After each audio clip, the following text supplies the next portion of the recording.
Hello, everybody, and welcome to Ray Fisher Stadium here at the Wilpon Baseball Softball Complex for today's matchup between the Michigan Wolverines and the Ohio State Buckeyes. I'm Austin Falco here with WCBN Sports, bring you all the action on this Friday evening in Ann Arbor. As you mentioned before, a rivalry matchup on the docket today. Ohio State coming in for a three-game set to Ray Fisher Stadium for the first time since 2014. Will square off against the 17th ranked Michigan Wolverines. Michigan comes in with a record of 33-10. In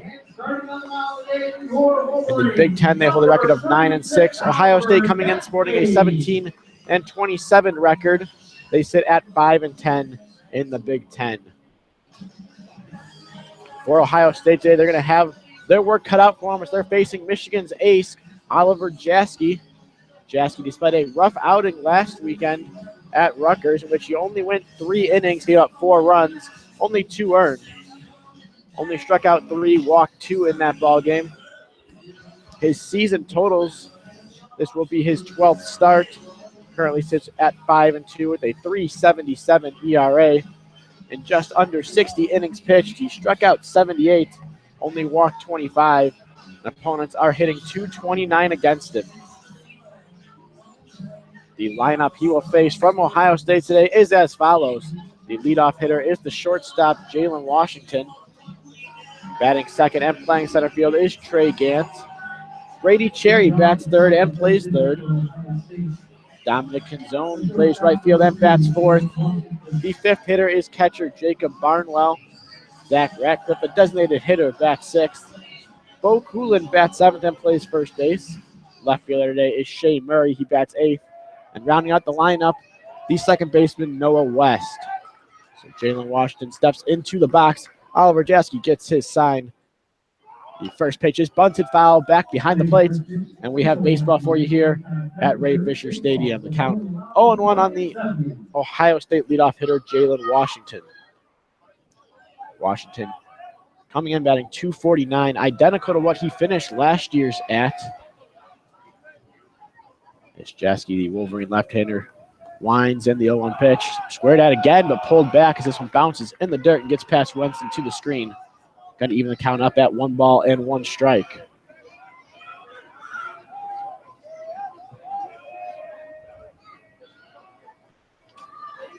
Washington, the right-handed hitter, steps in the box, waves that bat over his right shoulder, and the 1-1 pitch bounces well in front of the plate, blocked by Winston, but Washington did not chase on that one. Count goes to 2 balls and 1 strike. Washington, as you mentioned, batting .249, has 5 home runs on the season, in addition to 12 doubles and 4 triples. Plenty of extra base power in his bat. He takes a big swing there at a pitch moving away from a fastball. Looked like maybe a 2-seamer out of the hand of Oliver Jaske. Going to bring the count to 2-2. Jaske wiggles that glove once he gets a sign.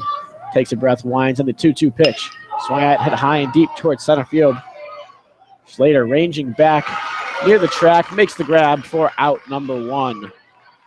As you mentioned, that's Johnny Slater out in center field, making a start after a scary collision last weekend with Miles Lewis. Missed the Sunday ball game in Piscataway. Able to come back for today's. The rest of the Wolverine defense, with Slater in the outfield, is Miles Lewis in left and Jonathan Engelman in right field. The left side of the infield is Drew Lugbauer and Michael Berdar. The right side is Jimmy Kerr and first baseman Jake Vivens. Catching for Jaske is Harrison Wenson. Wenson receives this pitch from Jaske on the inside corner to Trey Gant for a strike 0-1. Gant, the left-handed hitting center fielder for Ohio State. Stands in there in the 0-1 pitch. Swing and a miss from Gant. Brings the count to 0-2. Gant batting .294 on the season. Second in the Ohio State lineup. As Jaske now sets in the 0-2 pitch. Swing and a miss at a ball in the dirt. Winston picks it up, fires down to first to record the out. So Jaske has his first strikeout of the day, 2-3 on the putout. And just like that, 2 away here in the top of the first. That'll bring up third baseman Brady Cherry. Cherry, the big right-hander for Ohio State. Stands in that right-handed batter's box. Raised that bat in front of him. The first pitch he's from Jaski is tapped foul back behind the plate. A bit of a quarter swing there out of Cherry. Brings the count to 0-1. So far on the year, Cherry batting .260. Has himself 4 home runs and 20 RBIs. It's the 0-1 pitch here. Another half swing, appealed on the first, did not go. That'll bring the count to 1-1. Cherry, a sophomore, and a pretty split lineup between upperclassmen and lowerclassmen. It's the 1-1 pitch here from Jaski. Bounces in the dirt again. Nice block by Wenson. But it is a ball. Count will go to 2 balls and 1 strike.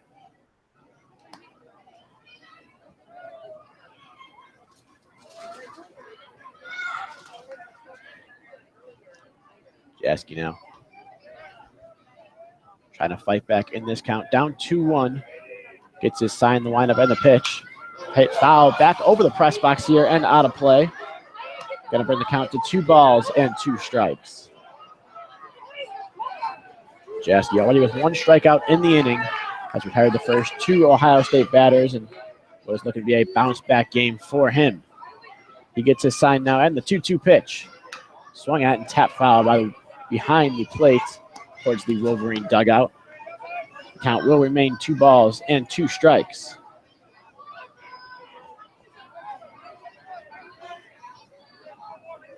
Working quickly now, Jaski gets his sign from Wenson behind the plate, winds another 2-2 pitch. Bounces well in front of the plate again. He's going to bring the count to 3-2. Jaski, perhaps because of these slick conditions we have out here. Not raining right now, it did rain for a better part of the day. Possibly not quite getting the grip he wants on his pitches, spiking several well in front of the plate. You see 3-2 pitch here. Looked at for strike 3. Jaski went off speed, caught Brady Cherry looking, and a 1-2-3 top of the first recorded by Oliver Jaski. After a half inning here at Ray Fisher Stadium, the score, Ohio State 0, Michigan 0. You're listening to WCBN Sports broadcast of Michigan baseball. So looking to answer Oliver Jaski's 1-2-3 start, including 2 strikeouts there, will be Jake Post, the senior right-hander for Ohio State. Post making his 11th start of the year, has a 1-4 record despite a .351 ERA. Just under 50 innings pitched. He struck out 45, walked 19, and opponents are hitting .270 against him. The Wolverine lineup he'll go up against today looks as follows. Jake Bivens is the first baseman, batting first. Miles Lewis, the left fielder, bats second. Batting third, the shortstop, Michael Berdar. In the 4 spot, Drew Lugbauer. He's over at third base. Right fielder, Jonathan Engelman, bats 5th. Batting 6th and playing second base is Jimmy Kerr. The designated hitter for the Wolverines today is Nick Poirier. He bats 7th. Batting 8th, playing center field, is Johnny Slater. And rounding out the lineup, in the 9 spot is the catcher, Harrison Wenson. For Ohio State, their defensive alignment looks as follows. It's Murray, Gantz, and Canzone from left to right in the outfield. On the right side of the infield is Cherry and Washington. On the right side is West and Coolin. It will be Barnwell behind the plate, catching for Post. So Post finishes his warm-ups here. We'll get a brief talk from his catcher, Barnwell, as he comes out to the mound. And it will be Jake Bivens leading things off here in the bottom of the first. Still scoreless after Oliver Jaski pitched a 1-2-3 frame to begin things here. Bivens steps in, batting .273 on the year. Yet to hit a home run, but has driven in 17. The first pitch he sees from Post misses off the plate away for a ball, 1-0. Post a long, slow delivery. Steps back towards that first base sign. Throws the hands above the head really slowly. Actually goes behind the head with the hand inside the glove before firing. And that one he fires high to Bivens. Going to bring the count to 2 balls and no strikes on the Wolverine first baseman. Now the 2-0 pitch to Bivens is in there for a strike. Count goes to 2-1. Bivens in that leadoff spot in place of Ohio Thomas. The 2-1 pitch here, Bivens misses high again. Going to bring count to 3-1. Of course, Ohio Thomas, the Wolverines leadoff hitter for much of the year, suffered an injury back last time Michigan was at home a couple weekends ago against Indiana. Yet to see the field since. And the 3-1 pitch turned away from the pitch did Bivens, but apparently it did catch that inside corner, so the count will run full. Bivens, that's back in the box after having a couple words with the home plate umpire there. Post readies the payoff pitch. Swung at and hit high down the left field line, hooking near the Wolverine bullpen and caught by the left fielder Murray right before crashing into the wall. He caught it in foul territory. There's not much room between that foul line and the Wolverine bullpen. Murray found a way to make the catch in that small area, though. And Bivens is retired here to start the bottom half of the first. That'll bring up left fielder Miles Lewis. Lewis standing in that second spot as Wolverines switching up the order a bit with Ohio Thomas hurt. Johnny Slater having to miss that ball game back on Sunday. The sophomore, he waits the first pitch from post. He watches this one at the knees over the heart of the plate for strike 1. Lewis batting .306 on the season. Has himself 1 home run, 24 runs batted in. He watches a breaking ball here bounce in the dirt near his feet. That will bring the count to 1 ball and 1 strike.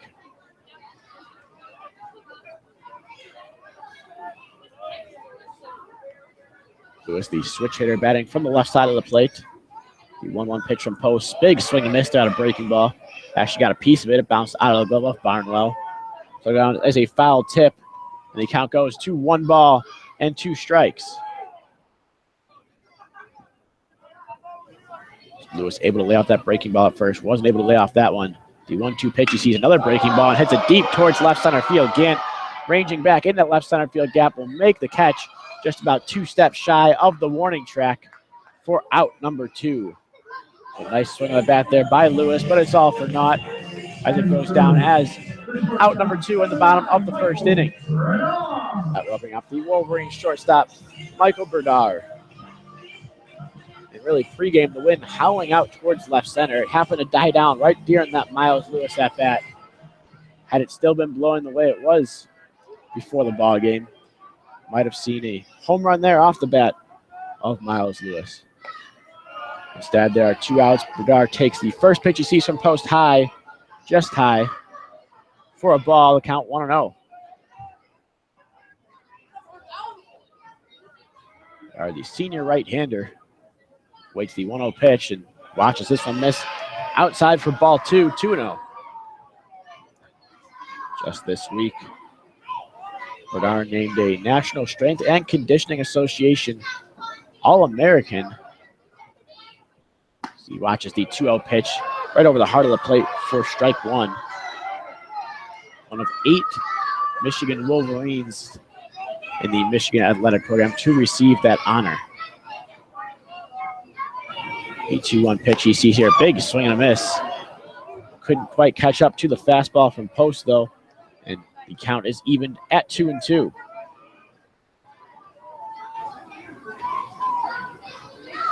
Berdar waves that bat in front of him.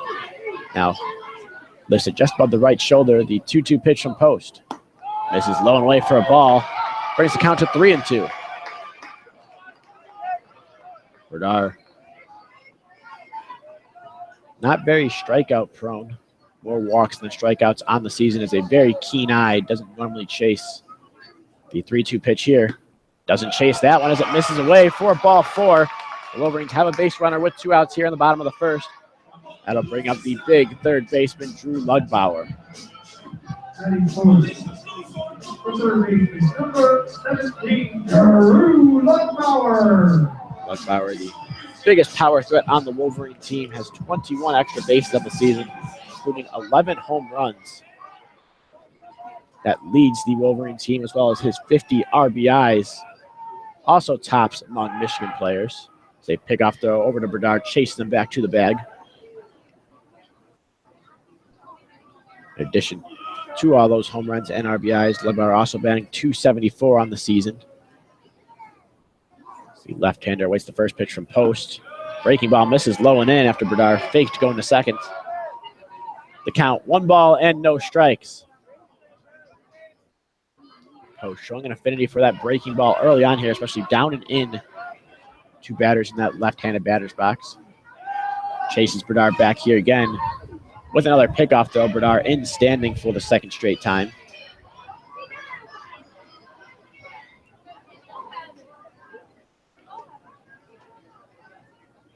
Now takes a lead off first, dives back in this time after another pickoff throw. Again, gets in safely. Post keeping an eye on Bernard over there, who is a threat to steal. 15 stolen bases on the year in 19 attempts. He takes his lead off first. Leaning a bit towards second. Does not go as Luckbauer swings and misses at this pitch. Looked like perhaps a changeup out of the hand of Jake Post. And a good one at that. The count evened up at 1 ball and 1 strike.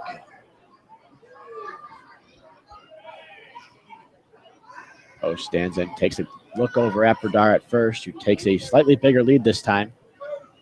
Not going as Bernard watches this ball miss low for ball 2. The count now 2-1. Luckbauer, the junior third baseman for the Wolverines, wears number 17 in that left-handed batter's box. There's another pickoff throw. Chases Bernard back over at first. Will not get that uniform dirty, though, on this Ray Fisher Stadium turf. Pristine-looking uniform, if I might say. Michigan, and they're all white today. They're normal Friday outfits. White tops, white bottoms, Michigan across the chest, and blue lettering. As Bernard takes his lead over there and goes on the pitch. Watch low for a ball by Bernard, or by Luckbauer, rather. The throw down to second is not in time, so Bernard able to get into scoring position with his 16th stolen base of the year. Meanwhile, Luckbauer at the plate, ahead in the count, 3-1. We'll see here if Post decides to attack Luckbauer. Have to be weary of Luckbauer's power here, ahead in the count. We can look for something to drive. As Post comes set, the 3-1 pitch, breaking ball in there for a strike. Luckbauer is ready to give up on that pitch pretty early. Started to wave his bat towards the third base dugout as if he was going to take his base at first. Quickly realized that one did catch the plate. And he's now in there with a full count against Jake Post. Post comes set now, and the payoff pitch. Misses low and in for a ball, so Luckbauer will take his base down at first anyway. And there are now 2 runners on with 2 outs. That'll bring up the right fielder, Jonathan Engelman.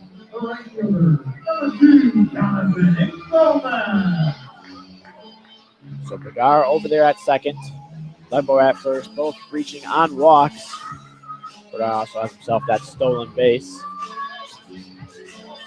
2 outs here in the bottom of the first. Still scoreless between the Michigan Wolverines and the Ohio State Buckeyes. Jonathan Engelman stepping up to the plate.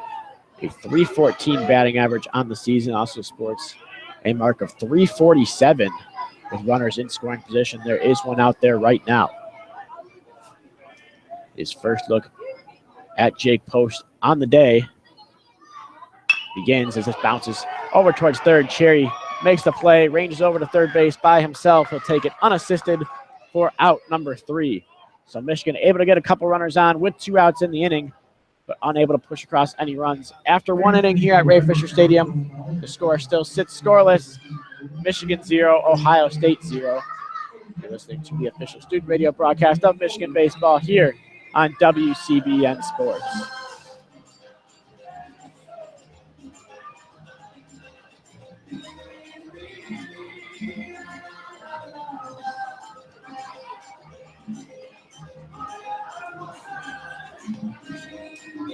Oliver Jaski. After a rough outing last weekend at Rutgers, a strong start here. Went 1-2-3 in the first inning, including 2 strikeouts. He'll face the 4, 5, and 6 hitters of this Ohio State order. Could be said one of the more dangerous parts of the order, especially right now, leading off the freshman phenom, Dominic Canzone. Following him will be Jacob Barnwell, the catcher, as well as Zach Radcliffe, the designated hitter for Ohio State. All of them getting their first looks at Oliver Jaski here on the season.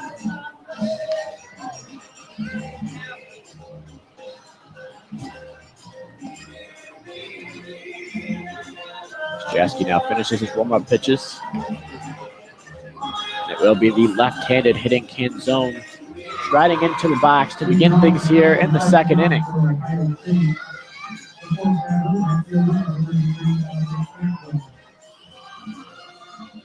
Mentioned Canzone, the freshman phenom out of Sagamore Hills, Ohio. Playing right field today. Doesn't look like a very intimidating presence in that left-handed batter's box. He squares around here on the first pitch from Jaski and takes it for a strike after he pulls back. Count 0-1. Canzone's feet right on that line near home plate as he hits this one high in the air towards center. Slater goes back now, runs in. He'll have plenty of room to make the catch. He makes it on that end in the turf here at Ray Fisher Stadium for out number 1. So Jaski left a pitch up there, but Canzone had to reach out to get it. Didn't get enough of it. It'll go down as out number 1 in the second. That will bring out the catcher, Jacob Barnwell.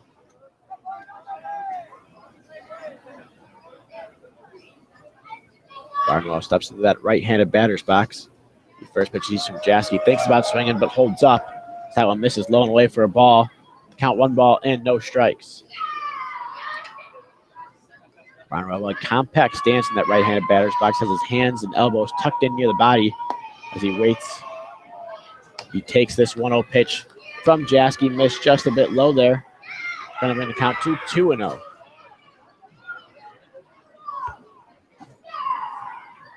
Jaski's 2-0 pitch now in there for a strike. Count now 2-1 on the catcher for Ohio State. Barnwell on the season holds a .262 batting average. As he check swing on that one, but regardless of whether he swung or not, that is a strike according to home plate umpire David Ewell. And the count is evened up now at 2 balls and 2 strikes. Jaski winds and fires. This one tapped towards third. Lugbauer over to make the play, but that one skips foul. And we'll do it again here at 2-2.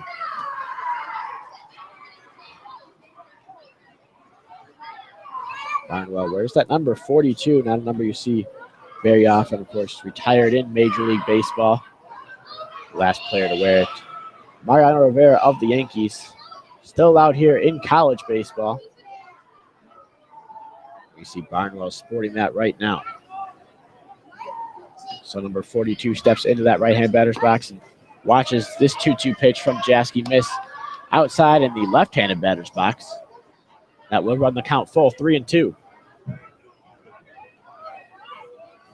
Jaski working quickly now. Takes a breath on the payoff pitch. Swung out and hit high in the air towards right. Engelman takes a step back. Now plants his feet. Camps underneath that one for out number 2. A couple of flyouts here to start the second. That will bring up Zach Radcliffe, the designated hitter for Ohio State, with 2 outs and nobody on. Radcliffe, the senior right-hander, one of 3 seniors in the Ohio State lineup today. Stands in there. The first pitch is from Jaski, misses low and away for a ball, 1-0. Ratcliffe, like Barnwell before him, a compact stance in that right-handed batter's box, has the elbows tucked in near the body, holds that bat out in front of him before cocking it back on the, getting ready to swing. He takes this 1-0 pitch for a strike. It's going to even things up at 1 ball and 1 strike. Jasky now quickly gets the ball back, gets assigned the 1-1 pitch. Line fouled on the left field line. Fouled by maybe 10 feet down there.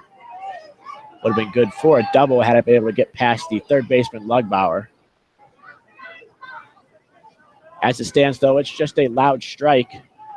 The count will go to 1 ball and 2 strikes.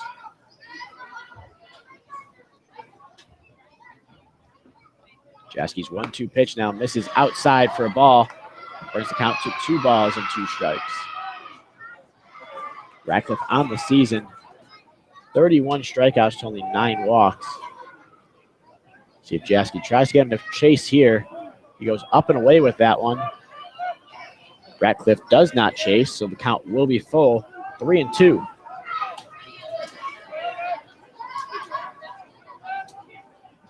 Jasky now ready for the second straight batter. He's gone 3-2 on the pitch. Called strike 3. So for the second straight inning, Jasky strikes out a batter looking to end the frame.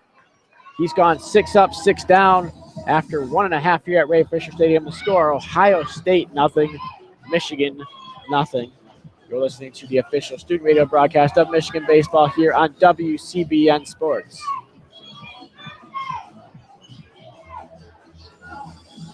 The crowd now filing in a bit more. Not the best of weather days here in Ann Arbor. According to the National Weather Service, 46 degrees right about now. A little bit cloudy. The sun trying to peek through the clouds just over the big house down the right field line. Not quite managing to do so. Had the occasional gusts of wind that makes things seem just a bit colder, but despite that, plenty of folks making their way out to Ray Fisher Stadium for the first game in this rivalry series.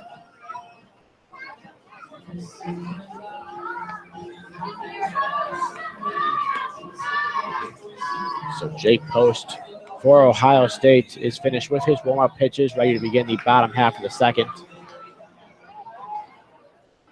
After a brief talk here, let's with home plate umpire David Ewell. Looks to be inspecting the calf. There's nothing wrong with it.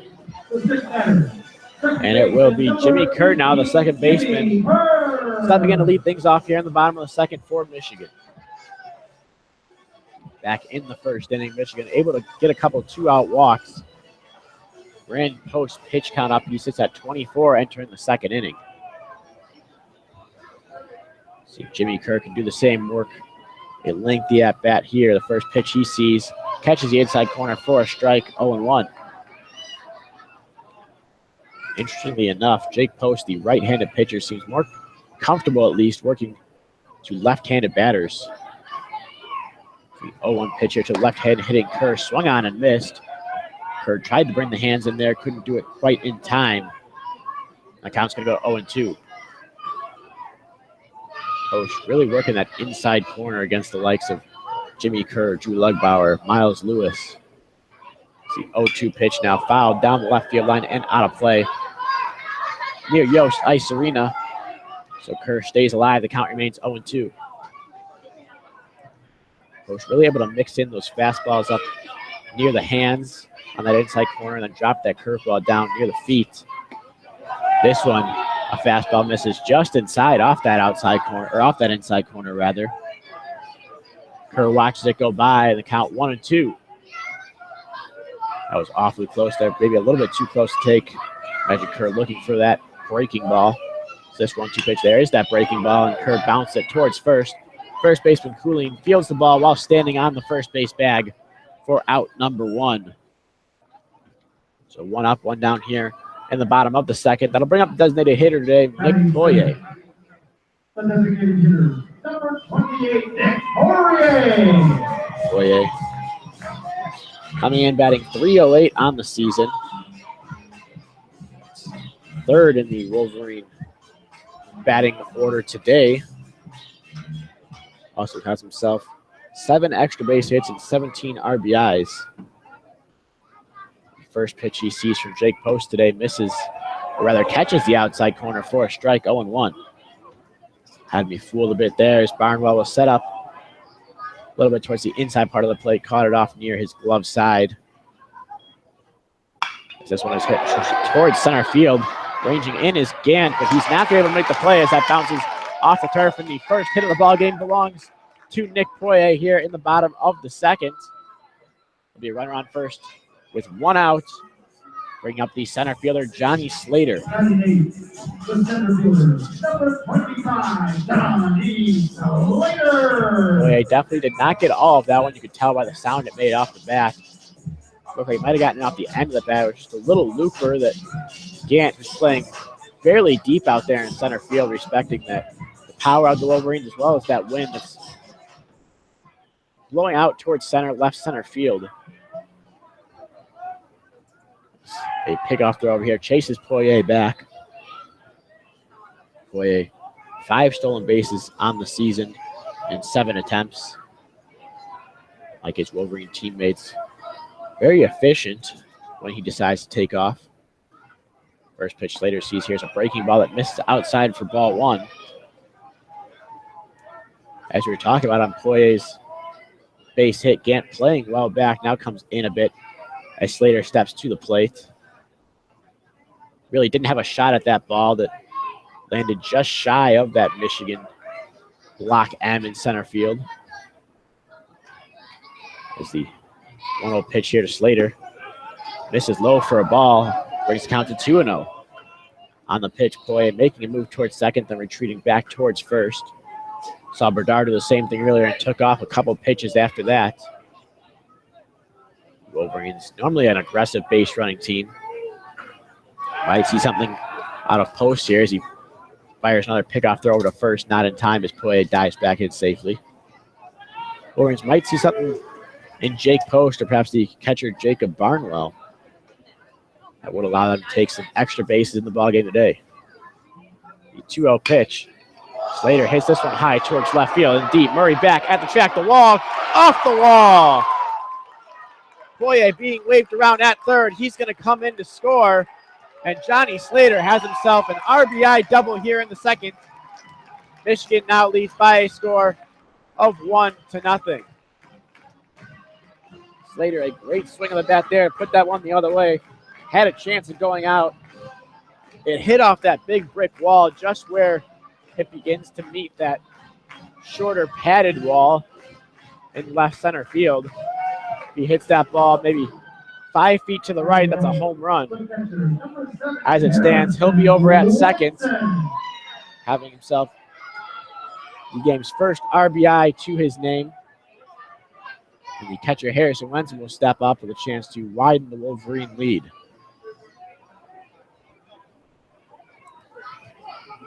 Wenson stands into that right-handed batter's box, leaves that bat above his head, and the first pitch he sees is fouled straight back to the screen, right on that one.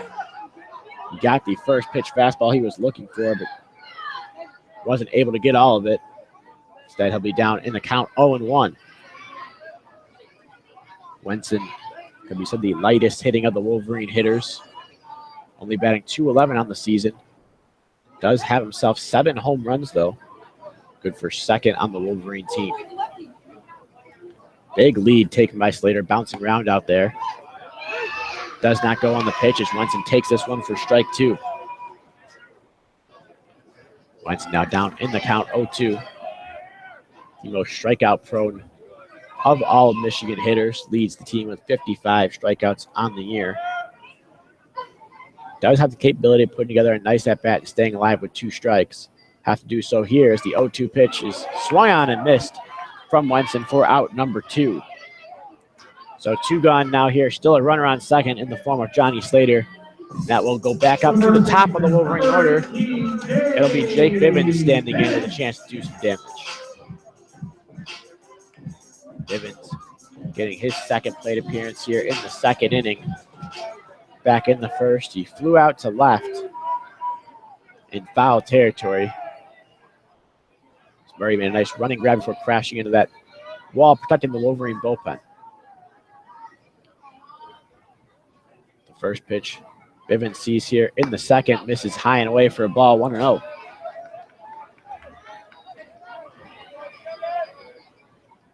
Bivens, very much like Michael Bedard, crouches very low in the batter's box.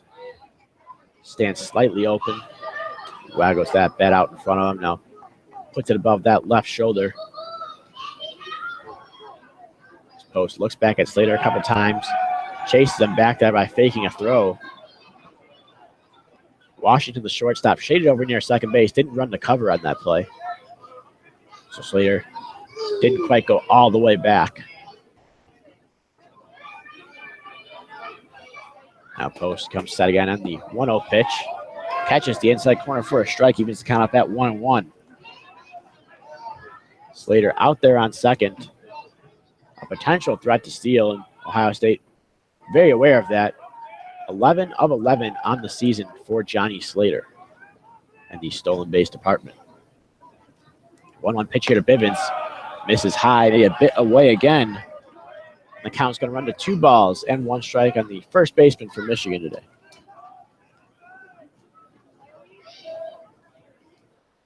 Bivens now taps the outside corner of the plate and gets ready for the 2-1 pitch from Jake Post. Here it comes. That one again catches the inside corner at the knees for strike 2. Evens the count up at 2 balls and 2 strikes. Third base coach Nick Schnabel sending the signs out to his runner at second, Johnny Slater. So with 2 outs here, Jake Bivens awaits a 2-2 pitch. Swing and a miss on a big breaking ball from Post for strike 3. So a couple Wolverines strikeout here to end the threat. Post does a nice job working around a couple hits in the inning, but he does give up a run on the big RBI double from Johnny Slater. Michigan able to draw first blood here as we're through 2 at Ray Fisher Stadium. The score, Michigan 1, Ohio State 0. You're listening to WCBN Sports broadcast of Michigan baseball.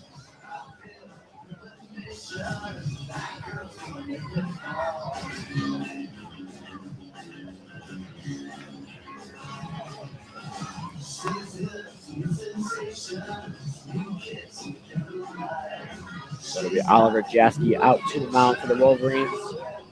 Resuming here in his 3rd inning of work. So far, 6 up, 6 down, a much smoother ride than last weekend in Piscataway. They'll face the bottom 3 of the Ohio State order. That'll be the first baseman, Bo Coolin. Left fielder, Shea Murray, and second baseman, Noah West. Slated to start things off here in the top half of the 3rd inning. So far, Ohio State hitters, no answer for Jaski. As mentioned, 6 up, 6 down, 3 strikeouts already on the day. The other 3 outs all recorded on flyouts, none of which had a real threat of going out aside from the very first one hit back in the 1st inning, which Slater was still able to make the grab with ease in front of the warning track in center field. So it will be Bo Coolin starting things off, the first baseman for Ohio State. Coolin, the left-handed hitting junior. There's a red shin pad on that front foot. First pitch he sees from Jaski here is in there for a strike, 0-1. Coolin got that red shin pad. Really accentuates the uniforms Ohio State's wearing today. They're going with the all grays, gray tops, gray bottoms, but with a bit of a twist. It's the 0-1 pitch here is up the middle. Diving stop made by Berdar. He gets up, throws over to first for an out. What a play there. Made by Michael Berdar. Put a star on that one. And there is 1 out here in the top of the 3rd inning. Berdar had range over up the middle there. Was shaded a bit up the middle against the left-handed hitting Coolin. But still, full extension out, a hard hit ball. Fielded it with ease, got up and made the throw with plenty of time to spare. Now it'll be Shea Murray, the left fielder, standing in there, trying his hand at Oliver Jaski. First pitch he sees is in there for a strike, 0-1. I was talking about the Ohio State uniforms. Gray tops, gray bottoms, but the shoulders on the Ohio State tops all red. A big swing and a miss here from Murray. Look at Jaski. Might have taken a little bit off of that one. And Murray's down in the count 0-2. Red numbering for Ohio State as well as script lettering reading Ohio State across the chest. The 0-2 pitch here from Jaski to Murray. Misses low for a ball. Brings the count to 1-2. Jaski going with a chase pitch there, trying to get Murray to get himself out. The 1-2 pitch here. Gets him to chase on this one. A ball in the dirt. Swing and miss. Wenson picks it up, throws over to first to record the out. That's Jaski's fourth strikeout of the game. And the second out here in the third inning. That'll bring up the 9-hitter second baseman, Noah West. West, the right-handed hitting freshman, only 2 freshmen starting in this Ohio State lineup. First pitch he sees from Jaski here. Big swing and a miss on that one. And he's down in the count 0-1. West holds himself a .232 batting average on the season. Does have some extra base power. Has 4 of them on the air. This one is tapped foul at the plate. It'll bring the count to 0-2. Both Murray before him and West, more of a limited action types of players. Murray's appeared in 38 games, West in 27, but less than 100 at-bats for both. So the 0-2 pitch here to West is tapped towards third. Lugbauer watched that one bounce foul and drift off near the Wolverine bullpen. So the count will remain no balls and 2 strikes.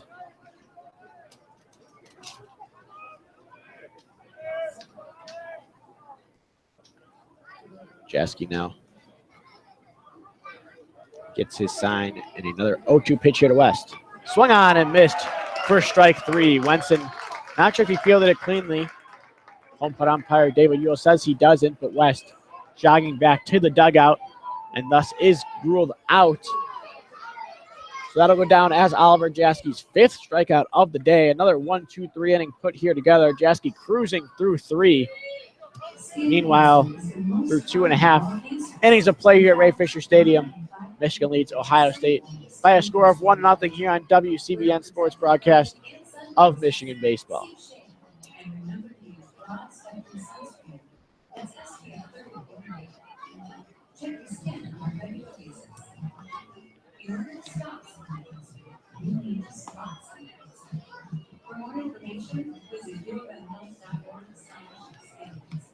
So it will be Jake Post resuming his post out on the mound for Ohio State this inning.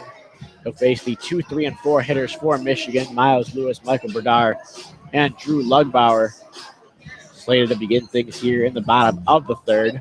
For anyone just joining us, Michigan able to strike first back in the bottom of the second inning on an RBI double from Johnny Slater, making his return to the lineup after a brief hiatus. And that's where we sit. The score 1-0. Another storyline to follow in the game. Oliver Jaski 9 up, 9 down through 3 on the bump for the Wolverines. Post. We'll now see Miles Lewis for the second time today. Lewis back in the first inning, flew out to center.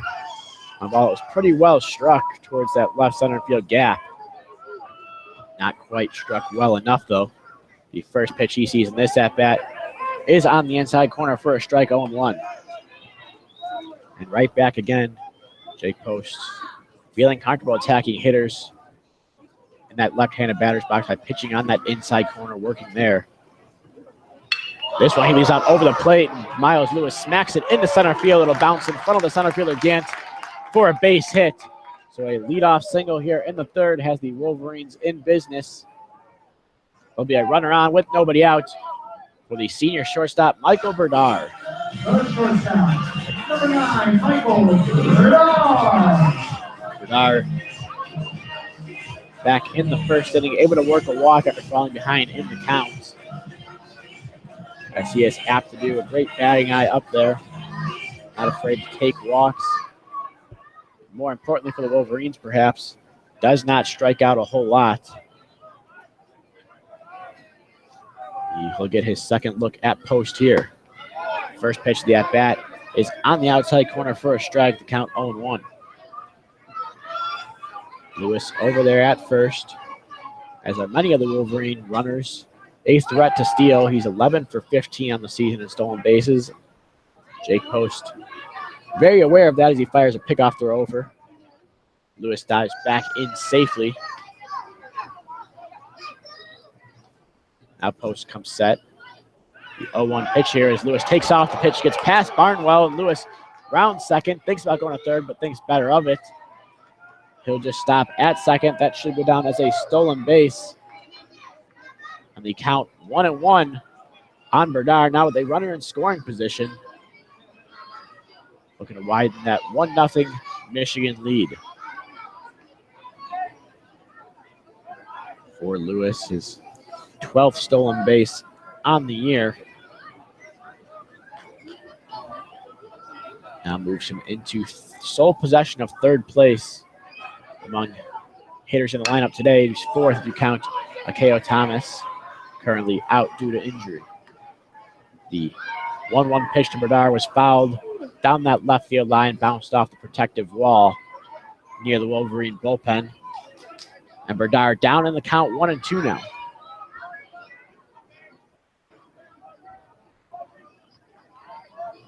Bernard crouches low in that right-handed batter's box. Right-handed Post turns back towards second as Lewis was getting a little jumpy out there. Second baseman West came over to perhaps feel a throw. Post didn't end up making it as Lewis scampered back to the bag. And now we get a 1-2 pitch to Bernard. This one misses low and away for a ball. The count now 2-2. Interesting strategy here by Jake Post. He had Bernard down in the count his first at bat, tried to get him to chase on those pitches low and away. Bernard just would not bite. Post going back to that exact same strategy here, and once again, Bernard didn't bite. See what he tries on the 2-2. Goes back near that low outside corner. This time Bernard hits it to second base. The second baseman West Fields throws over to first to record the out. Meanwhile, on the play, Lewis moves up to third. So a productive out for Michael Bernard. It's a runner on third, only one out in the inning for Drew Lugbauer. Lugbauer more than capable of driving one deep enough to score that run from third.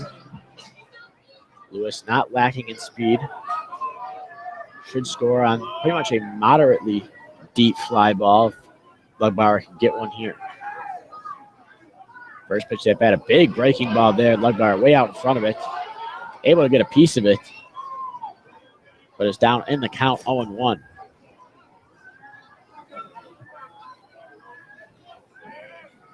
Post now gets his sign, comes set. The 0-1 pitch to Lugbauer. That one is on the inside corner at the knees for a strike, 0-2. Lugbauer able to work that walk back in the first inning. His 30th of the year, also prone to the strikeout though. Currently sits at 49. He's down in the count here, 0-2, and the pitch from Jake Post misses low and in. Just misses clipping the shins, it looks like, of Drew Lugbauer. Didn't even flinch though, as that brings the count to 1 ball and 2 strikes. We've seen Post go to that breaking ball down and into the lefties. We'll see what he tries to do here on 1-2. There's that breaking ball, and a swing and a miss there from Lugbauer for strike 3. There will now be 2 outs in the inning and a runner on third. It'll be up to Jonathan Engelman to drive him in. Engelman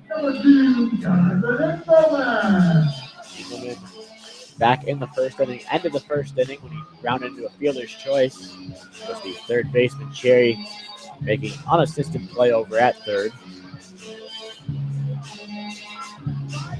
Engelman likes to take his time between pitches here, and as well as before his at-bat. Comes from the on-deck circle after crouching down. Comes to the plate. He's ready for the first pitch from Post here. Breaking ball misses low and away. Count 1-0. Now between pitches, Engelman likes to step out, has 1 foot out of that batter's box, looks down for a sign, and then after he either gets one or doesn't get one, stares at that bat, takes a breath, then steps up to the plate. Now he's ready here for the 1-0 from post. Big swing and a miss there from Engelman on a pitch that was bearing down and in on him. Count's going to run to 1 ball and 1 strike.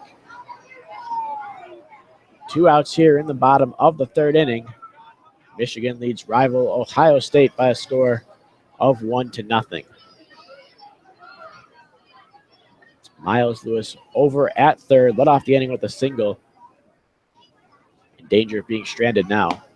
As the 1-1 pitch catches the outside corner for a strike. Engelman doesn't look like he agreed with the call. Went palms up there after the call was made by home plate umpire David Ewell. So the count now 1-2. And Post with a chance to work around that leadoff single. Comes set. The 1-2 pitch to Engelman. Swung at and fouled back to the screen. Engelman able to stay alive. The count will remain 1 ball and 2 strikes.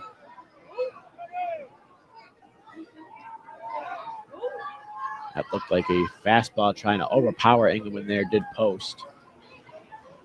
Hasn't broken out that big breaking ball to righties as much as he has lefties. Perhaps saving it for later in the ball game. The 1-2 pitch here. Another fastball. This one knuckled off near first base. First baseman Coolin will make the play, step on the bag himself. 3 unassisted to end the 3rd inning. So Michigan gets that leadoff single from Miles Lewis, but unable to score.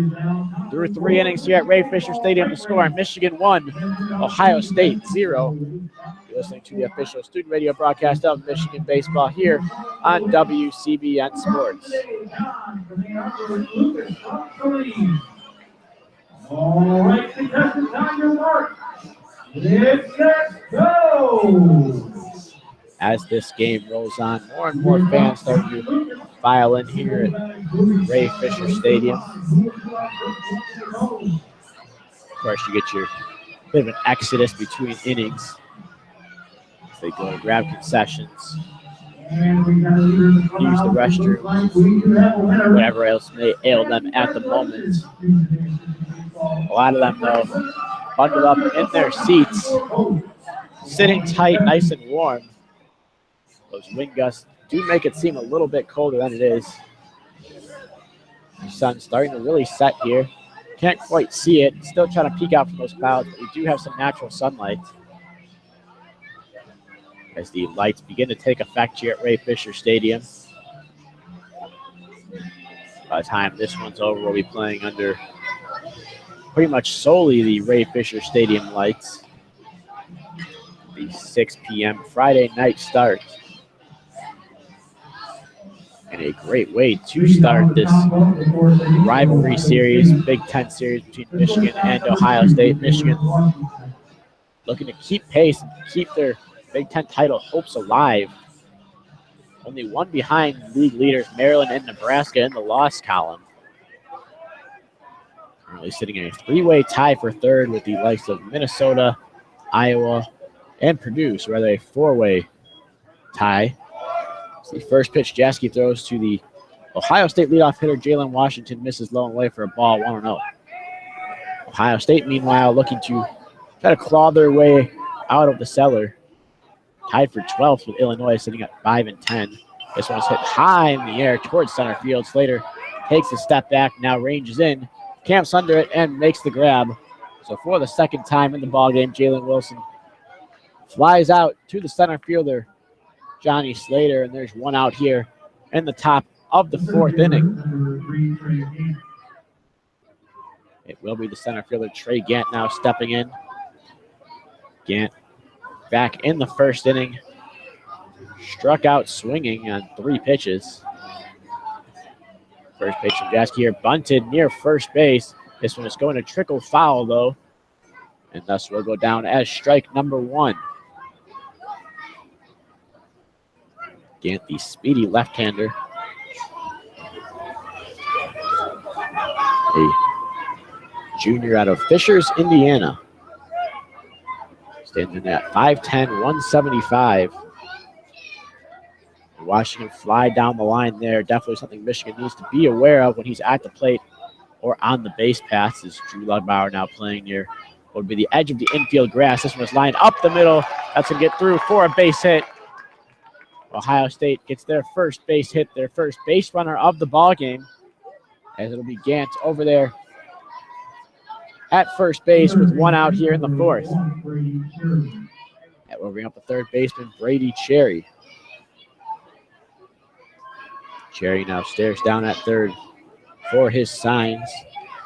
Also being relayed over to Gant at first. Gant now an aggressive lead, especially with a lefty Jaski on the mound. Jaski fires the first pitch here to Cherry. Gant not going on the pitch. This one bounces low. Nice block there by Wenson to prevent anyone from advancing. The count 1-0. Gant at first, a threat to steal. 10 stolen bases on 13 attempts this season. The pickoff throw over there, not in time as he jogs back in, standing up. Gant playing a little bit of mind games over there with Jaski. Takes a bit of a shorter lead as soon as Jaski comes set. He hops out to a longer one. Trying to induce a walk as another pickoff throw over there chases Gant back to the bag. He gets in there standing. And one of the main beneficiaries perhaps from Gant dancing out there is the batter at the plate, Brady Cherry. This one is grounded towards third. Bernard makes the play, throws a second for one. Kerr does not make a relay throw as he had to get out of the way of the speedy Gant, bearing down on him. Michigan able to cut down the lead runner on that play, a 6-4 putout. That gets the speedy Gant off the bases. And now with two outs here in the fourth inning, it will be the right fielder Dominic Canzone stepping up to the plate. Canzone, as mentioned, the freshman phenom for Ohio State. Even with the 0-for-1 day he's currently sporting, still sits at .348 on the season in the batting average column. He watches the first pitch here from Jaski on the inside corner for a strike, 0-1. So far, a similar start to the at-bat we saw. It was only 2 pitches long. Jaski pounded Canzone inside that went away and got Canzone to reach out and fly out. This time he bounces towards second. A diving try by Kerr, rather.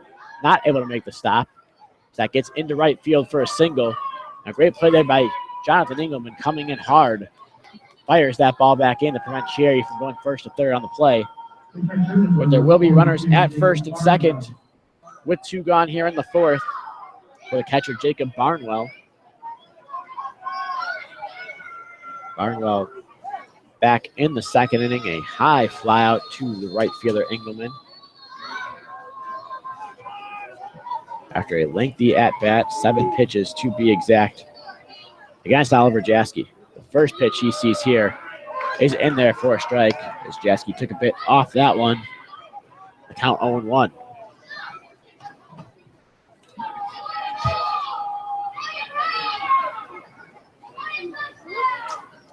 Jaski now stares in, gets a sign from his senior catcher, Wenson. Comes set and the pitch. Great movement on that pitch there. Breaking low and away from that right-handed hitting Barnwell. He swings and misses at it and is down in the count 0-2. I have to say, I think that is Oliver Jaski's best pitch when he gets that movement. Can't quite tell. Sometimes he throws a little bit faster. Looks more like a two-seam. Sometimes throws it to make it more look like a change-up as he bounces this one in the dirt. Great stop there by Harrison Wentz to prevent the advance. But the count will go to 1-2. As I was saying, Oliver Jaski sometimes throws that pitch a little bit harder, makes it look like a two-seamer. Sometimes throws it faster, looks like a changeup or sometimes throws it slower, rather, makes it look like a changeup with a lot of movement. Either way, when he does have that movement, breaking low and away from the righties, low and in on lefties, extremely effective. See, 1-2 pitch from Jaski. There's that pitch again. It breaks low and away from the right-handed hitting Barnwell. He takes a swing and comes up empty for strike 3. That's Jaski's 6th strikeout on the ball game in just 4 innings of work. So Jaski able to work around a couple singles in the inning, the first 2 hits of the ball game for Ohio State. Ohio State leaves the inning with nothing to show for it. Through 3.5 innings here at Ray Fisher Stadium, the score sits at Michigan 1, Ohio State nothing. You're listening to the official student radio broadcast of Michigan baseball here on WCBN Sports. Austin Belko bringing you the action here all weekend long from Ray Fisher Stadium. Of course, tonight 6 p.m. start time. Tomorrow we have a 2 p.m. start time, provided Mother Nature doesn't have anything to say about it. And then on Sunday, a 4 p.m. start time, and what looks to be probably the best day weather-wise. Expecting a huge crowd, really huge crowds all weekend here for what's sure to be a fun-filled rivalry weekend. So Jake Post will resume duties here in the bottom of the fourth. He'll face the 6, 7, and 8 hitters in the Wolverine lineup. Kerr, Poirier, and Slater. Same three that led off the inning when Michigan scored the only run of the ballgame back in the second. Michigan looking to do the same here again. Attack out as many runs as you can early on. Put this one away as early as you can. And move on to the Vols ballgame if possible. So it will be the second baseman, Jimmy Kerr, stepping up to the plate here in the fourth inning. Kerr 0 for 1 on the day, tapped out to first back in the second inning. First pitch of this at-bat is hit high down the line and left. This one's drifting towards the corner. Foul. That one had home run distance. It sneakily jumped off the bat of Jimmy Kerr there and hooked around that left field foul pole, got over that big brick wall. Nonetheless, a long strike here on Jimmy Kerr, and he's down in the count 0-1. Really impressive swing of the bat there by Kerr, going the opposite way. Really the type of power we've seen out of the likes of Drew Lugbauer, Johnny Slater able to drive that ball the other way. Jimmy Kerr doing the same.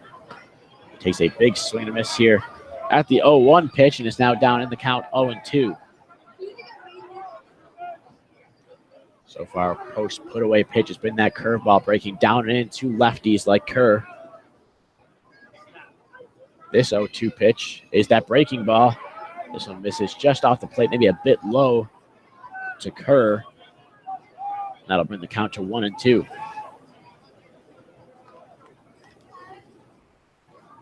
Now, Post winds up and the 1-2 pitch. Fastball catches Kerr looking for strike 3. Kerr perhaps looking for that big breaking ball again there on 1-2. Didn't get it. Instead, walks back to the dugout with nothing to show for that at-bat. That will bring up the designated hitter, Nick Poirier, now with 1 out in the inning. Poirier recorded the first hit of the ballgame back in the bottom half of the second inning. Has scored the only run of the ballgame. His 30th run scored of the season.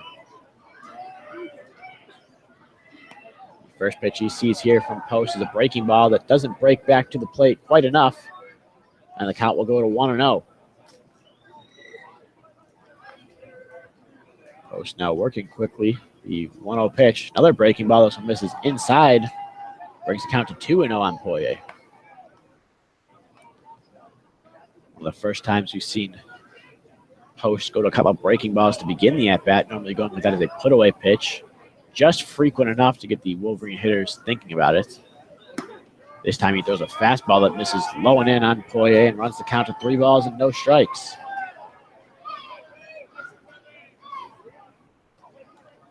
Poirier not afraid to take a walk. The 3-2 pitch here. Taking all the way, it looks like, as he takes that one that catches the outside corner for a strike, 3-1. Another fastball there out of Post. It's gone curveball, curveball, fastball, fastball. See what he decides to go through here on 3-1. It is a fastball, and this one on the inside corner at the knees for strike 2. A well-placed fastball there from Jake Post, and he's able to work himself back in the count and run it full. 3-2 on the Wolverine designated hitter, Nick Poirier. The wind up in the payoff pitch, swung at, and just getting a piece of it was Poirier. Fouled it back to the screen behind home plate. So we'll do it again on 3-2.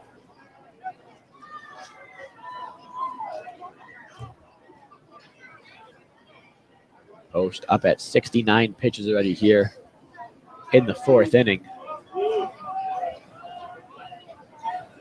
Another payoff pitch here to Poirier. Again, just getting a piece of it off the end of the bat this time is Poirier. And back to the screen. So we will once again be locked in at 3 balls and 2 strikes. So far, a nice at-bat being put together here by Nick Poirier. This will be the 8th pitch upcoming. It is hit high and fouled on the left field line over the Wolverine bullpen and off the light post here. Some nice aim there by Nick Poirier. He's able to keep it from hitting any of those cars in the parking lot down that left field line. They stay alive in the count will remain 3-2. Another 3-2 pitch, breaking ball, catches the outside corner for strike 3. Nice pitch there by Post. And with the breaking ball on 3-2 after not being able to retire Poirier with the fastballs. And he's got 2 strikeouts looking here. He'll begin the 4th inning. Bring his game total up to 5 strikeouts altogether. That will bring up the center fielder now, Johnny Slater, with nobody on and 2 gone.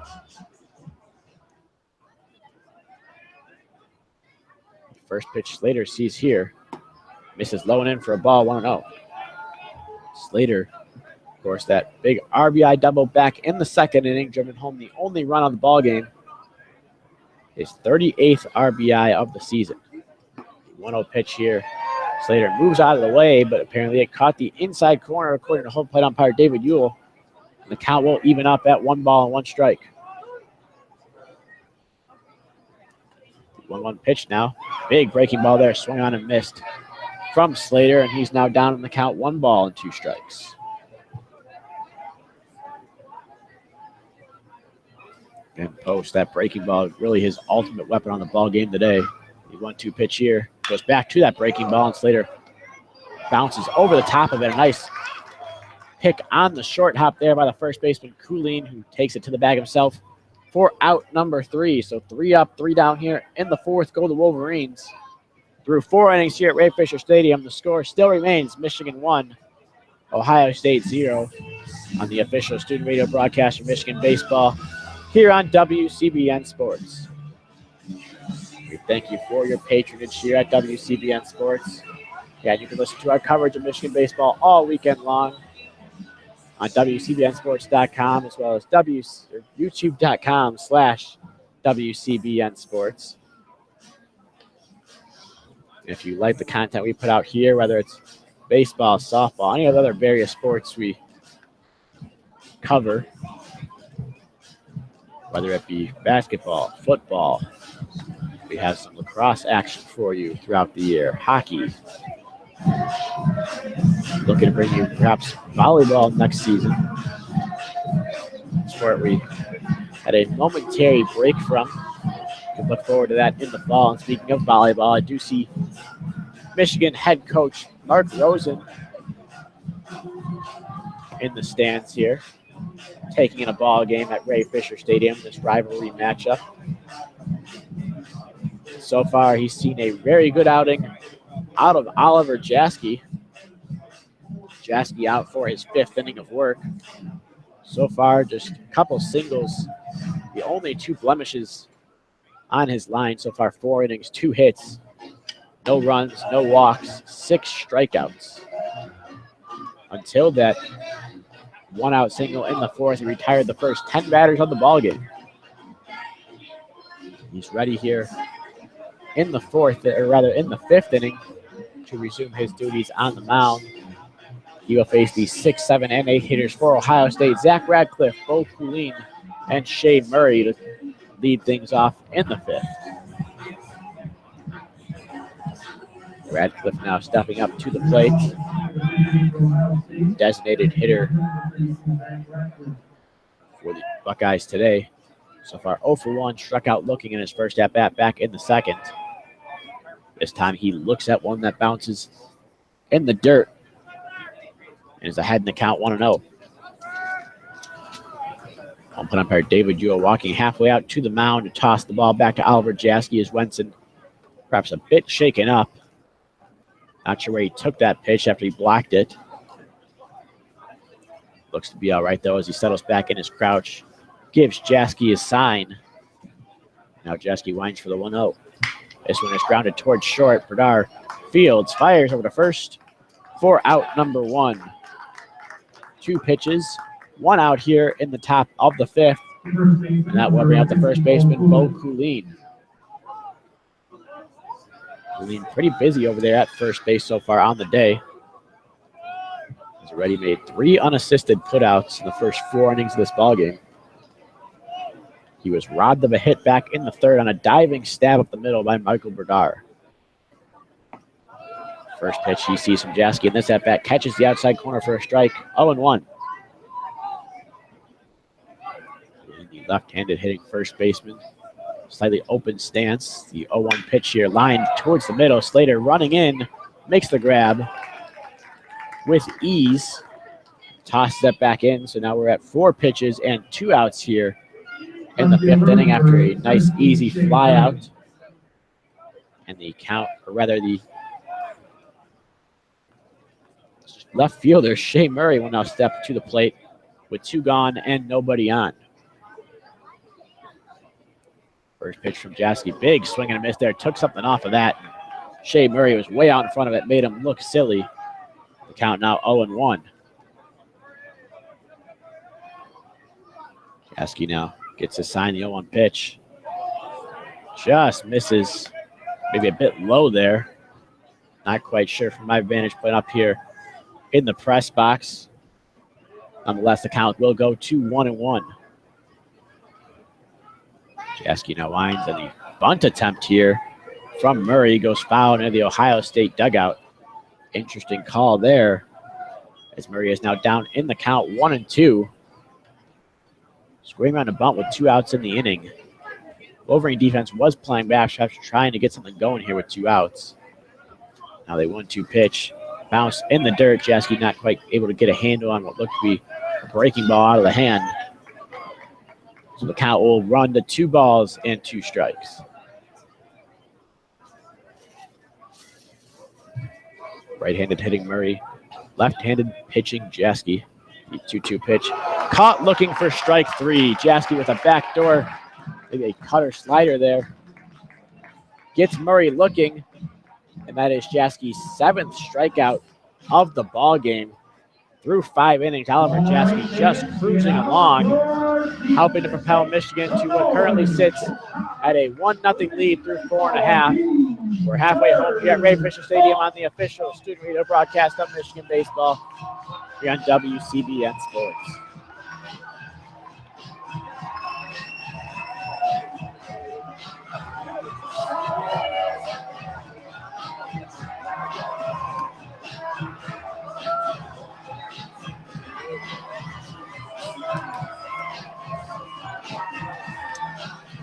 Jaski has been having short of fantastic today through 5. Jake Post holding his own, though, on the mound for Ohio State. He'll come out here to the bottom of the 5th inning.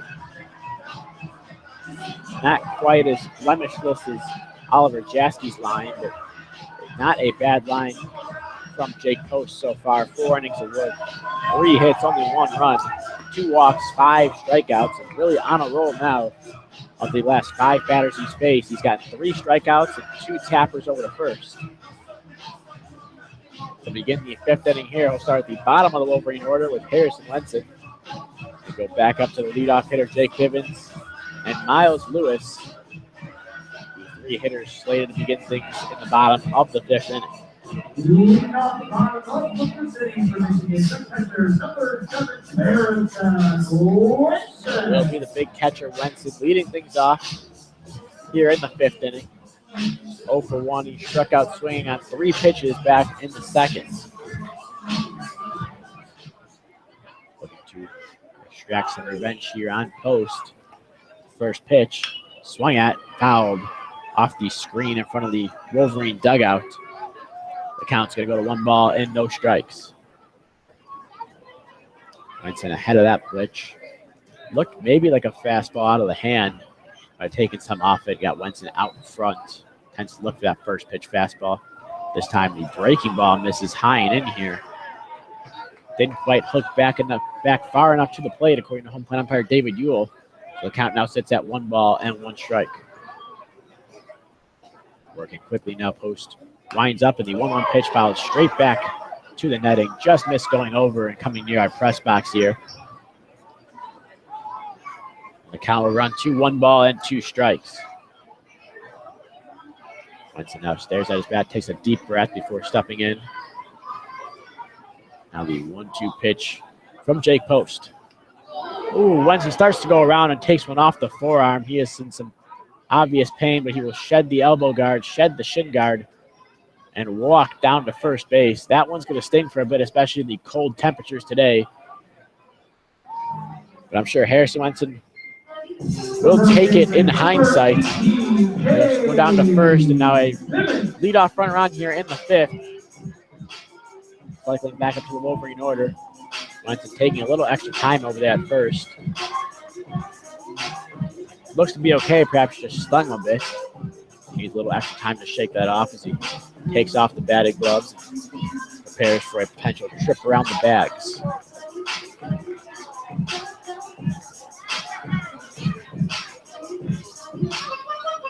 So Bivens steps up to the plate, awaiting Harrison Wenson. He's now takes his spot over on first base. Now it will be Bivens getting his 3rd look of the day at Jake Post. Post comes set and the pitch. Squares around the bunt, does Bivens, but pulls back as that one misses away for ball 1. 1-0. Wenson, not exactly a threat to steal over that first. He does hold a perfect 100% stolen base percentage on the season, though, 1 for 1. The 1-0 pitch here to Bivens. Squares around again and pulls back as that one misses low and in. Bivens dancing out of the way as that one almost clipped his left foot as he squared around. Count now 2 balls and no strikes on the Wolverine leadoff hitter. We'll see if head coach Eric Bakich opts to take the bunt sign off with Bivens in control of the count. 2-0 here from Post. Not bunting is Bivens. He takes this one on the inside part of the plate for a strike. Count goes to 2-1. Third baseman Sherry playing in now after the 2 straight times Bivens squared around to begin the at-bat. Takes a half a step back now. Now the 2-1 pitch. Wenson fakes going. This one's hit right to the first baseman, Coolin. He throws to short for 1. Throws back towards first. Off the bag. Coolin arguing his foot was on the base. First base umpire Nathan Thompson ruling that he was straddling the first base bag, so the relay throw does not count for the out. And Ohio State furious about the call. Manager Greg Bios jumping out of that dugout to go have a conversation with the first base umpire Nathan Thompson. As it currently stands, it was a fielder's choice for Bivens. As Wenson is retired at second on the 3-6 putout.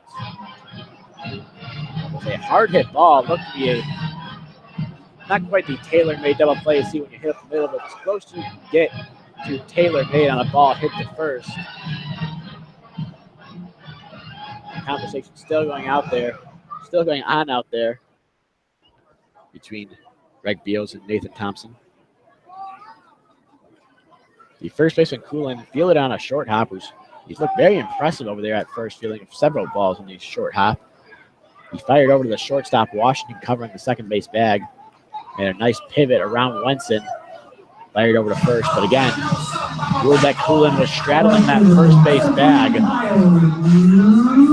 So Bivens now on first with 1 away. That will bring up Miles Lewis, the left fielder.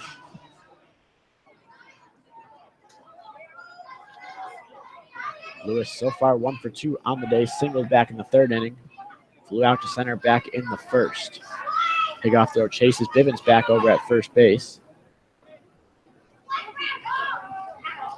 Bivens 19 out of 22 on stolen bases so far this season. Takes an aggressive lead, now dives back in just ahead of a pickoff throw. The first baseman Coolin stares at first base umpire Nathan Thompson for an extra beat. Obviously not happy with the last two calls. Bivens goes right back out, taking that aggressive lead. Dives back in here, this time without a tag. It's in there safely. So 3 straight pickoff throws from post, trying to keep Bivens honest. Bivens definitely looks like he's going at the first chance he gets. Miles Lewis still stands over at the plate. Bivens rocking over there in his lead. Does not go. This ball bounces in the dirt. Nice block there by Barnwell to keep it in front of him. Keep it near him. So Bivens unable to advance. The count will go to 1-0 on Miles Lewis. There's a cat and mouse game going on right now between Bivens and the pitcher post. Bivens almost winning that ball that bounced in the dirt before scampering back. Takes a big lead here. Post takes an extra beat to get his sign. Now comes set. Bivens shuffling the feet over that first. Dives back in safely ahead of a tag from Coolin on another pickoff throw. So we've seen 4 times as many pickoff throws as pitches in this at bat to Miles Lewis. Count currently sits there at 1 ball and no strikes. Bivens now takes that lead again over at first. He takes off, then stops, as this was a pitch out from Ohio State. Barnwell hopping out of his crouch near that right-handed batter's box. Lewis, of course, not taking the bait and swinging at that one. Now ahead in the count 2-0. And Bivens perhaps a chance to run, but time call at the plate by the catcher Barnwell. Wanted to go through the signs again here with his pitcher post. Bivens again diving back in after a pickoff throw.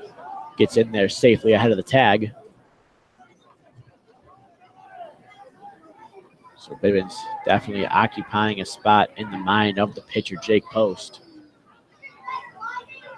Takes the lead again here, and he's going on the 2-0 pitch. This one is bounced towards second. West Fields tosses over to first for out number 2.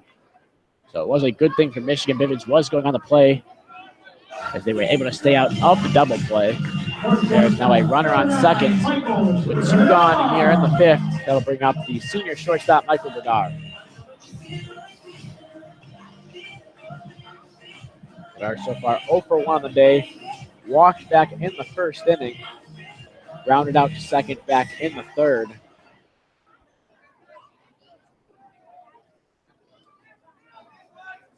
He'll get his 3rd look of the day at Jake Post. The 88th pitch of the day from Post misses just off the edge, a bit low there. We're in the count 2-1-0. Despite the elevated pitch count, no action yet in the Buckeye bullpen. Post very effective despite the high pitch count. Wolverines doing a good job of wearing him down. The 1-0 pitch to Bedard here misses low and away for a ball, 2-0. Bedard, no small part of that so far on the day.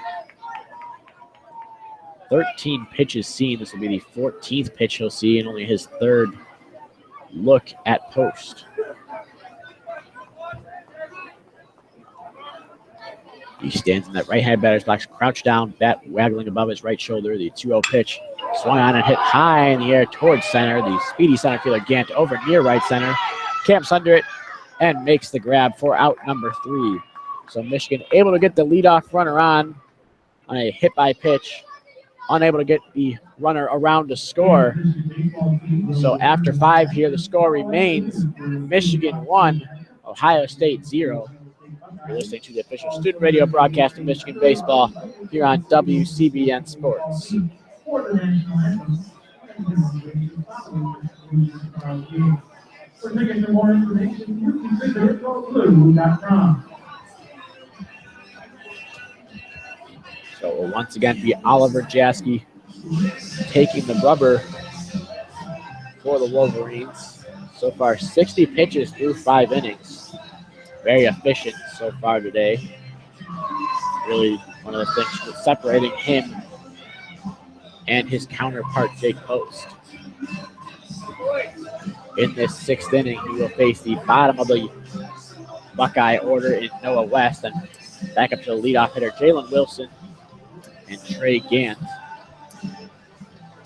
And with the way Oliver Jaski has been looking, no doubt any scouts in attendance are extremely impressed. Recently, Baseball America updating their top 200 MLB draft prospects. Oliver Jaski coming in at 178, cracking that top 200 list. And the way he's pitching today, seems like he deserves to be even higher. A lot of movement on his pitches today, really keeping Ohio State off balance. Not much hard contact. I think hard contact was hit high in the air. Didn't really have much chance of doing damage. Even with a wind that's been steadily blowing out towards left center. He'll get his second chance of the day to try to set down the second baseman, Noah West. First pitch here to West on the outside corner for a strike. 0-1.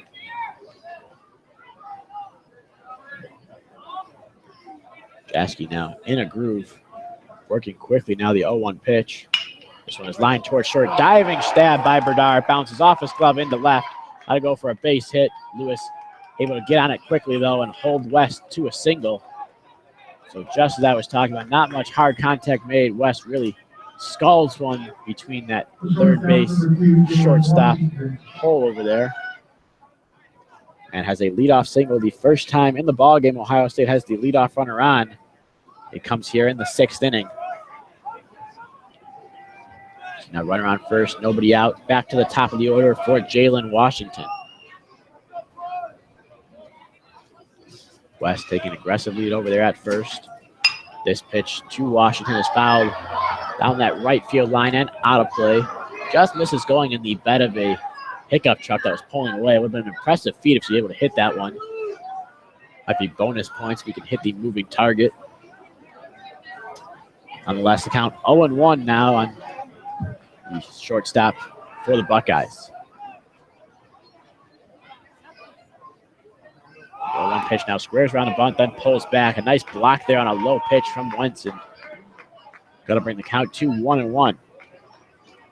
Ohio State trying to play some small ball here, only down a run. They trail 1-0 here in the top of the 6th inning. Have that leadoff runner on for the first time today, knowing they haven't had much luck against Oliver Jaski to try to scratch across runs any way they can. The pickoff throw over to first keeps West honest. He's able to scamper back in, standing up. Not one of his more aggressive leads over there on that one. He has been getting out there. The Ohio State runners really perhaps trying to time up Jaski as this one is swung at and missed from Washington at the plate. Jaski took some off that one and had Washington out in front. The count will go to 1 ball and 2 strikes. Washington, the leadoff hitter today, has flown out twice to center field. Finds himself down in the count for the first time today, 1-2. Jaski now set in the pitch. Tapped foul as he's just able to get a piece of it. As that one goes back to the netting behind home plate. The count will remain 1-2.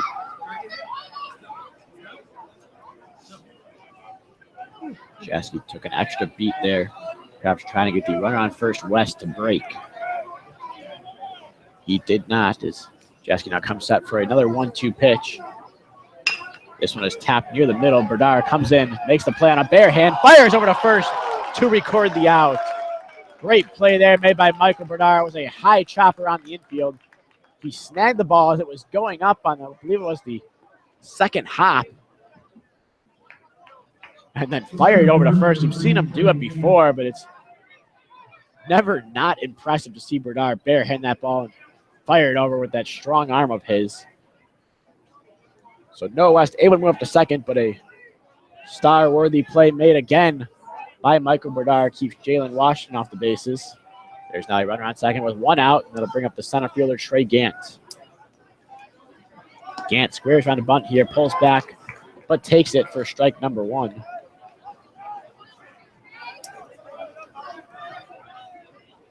Count 0-1 now. Gant so far 1 for 2 on the day. Recorded the first hit. That was the first base runner for Ohio State back in the 4th. Also struck out back in the 1st. Lefty on lefty, the 0-1 pitch. Swing and a miss here, and one bearing down and in on Gant. The count will run to 0-2. Of course, there's Oliver Jaski throwing that pitch that just darts down and in on the left-handed hitters. Deuces that swing and a miss. Now ahead in the count 0-2. Jaski comes set and the pitch. This one misses low and away. Wenson with a nice block there, fielded it cleanly on the short hop, then turned around trying to deke the runner West into going to third, thinking it got past Wenson. West did not bite. So the count will be 1-2 on Trey Gant. Speedy center fielder stands in there and awaits the 1-2 pitch from Jaski. Swing and a miss on one in the dirt. Wenson picks it up, throws to third, and he's out at third. Heads up play by Harrison Wenson. As Gant is able to get to first, but the runner from second West took off. Wenson fired that ball after it got away from him over to third to record the out. So one of the oddest plays you'll see scored. It does go down as a strikeout for Gant as he reaches base on the drop third strike. Meanwhile, Noah West recorded an out over there at third. I'll be honest, keeping score here, not quite sure exactly how to score that. I'm assuming just a strikeout and an out made on the base paths.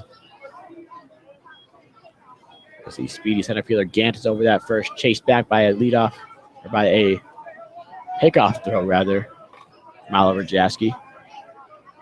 Brady Cherry now stands at the third baseman. Another pickoff throw chases Gant back. Gant's over there on first with 2 outs in the inning.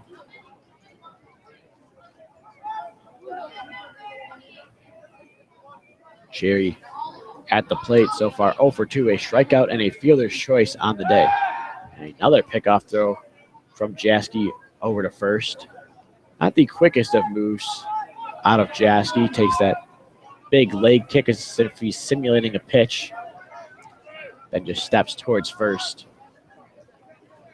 Gant reading it well, able to get back with plenty of time despite a nice hefty lead. This time a quick step off the back of the mound. So just as I was talking about the move from Jaski, he switches it up, tries to catch Gant off balance.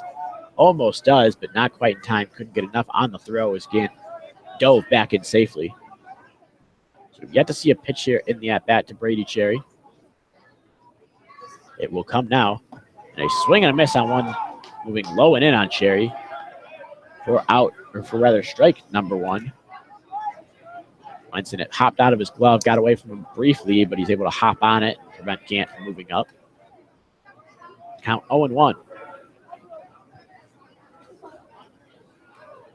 Cherry, the right-handed hitter, stands in there, bat in front of his body.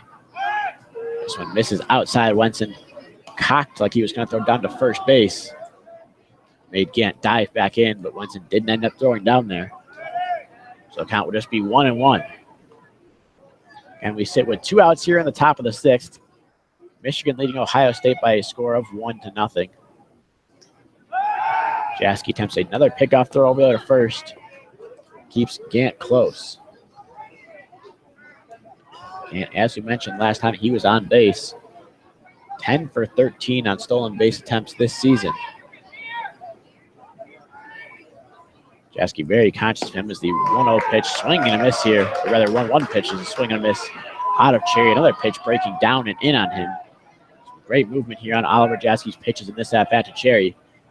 The count now sits at 1 ball and 2 strikes.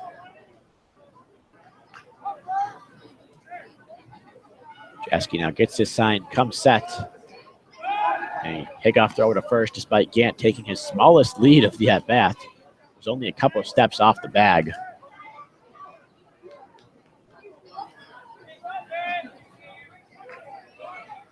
Now we'll get set here.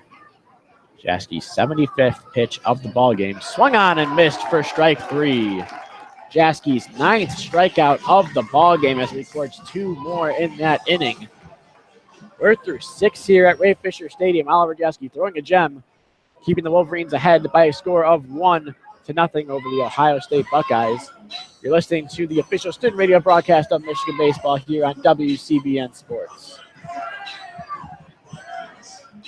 I want to thank you one more time for tuning in to today's ball game. You can catch the rest of the series here on WCBN Sports, as well as the rest of the home games here at Ray Fisher Stadium on the year.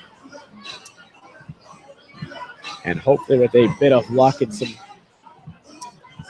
willingness to make some drives for some funding, we'll be able to bring you some away games as well. Michigan able to host a regional, which borderline in contention right now. They currently sit at around number 17 to 20 in the national polls. You can be sure that we'll have that coverage for you here from Ray Fisher Stadium. If they go on the road, we hope it's somewhere we're able to bring you coverage.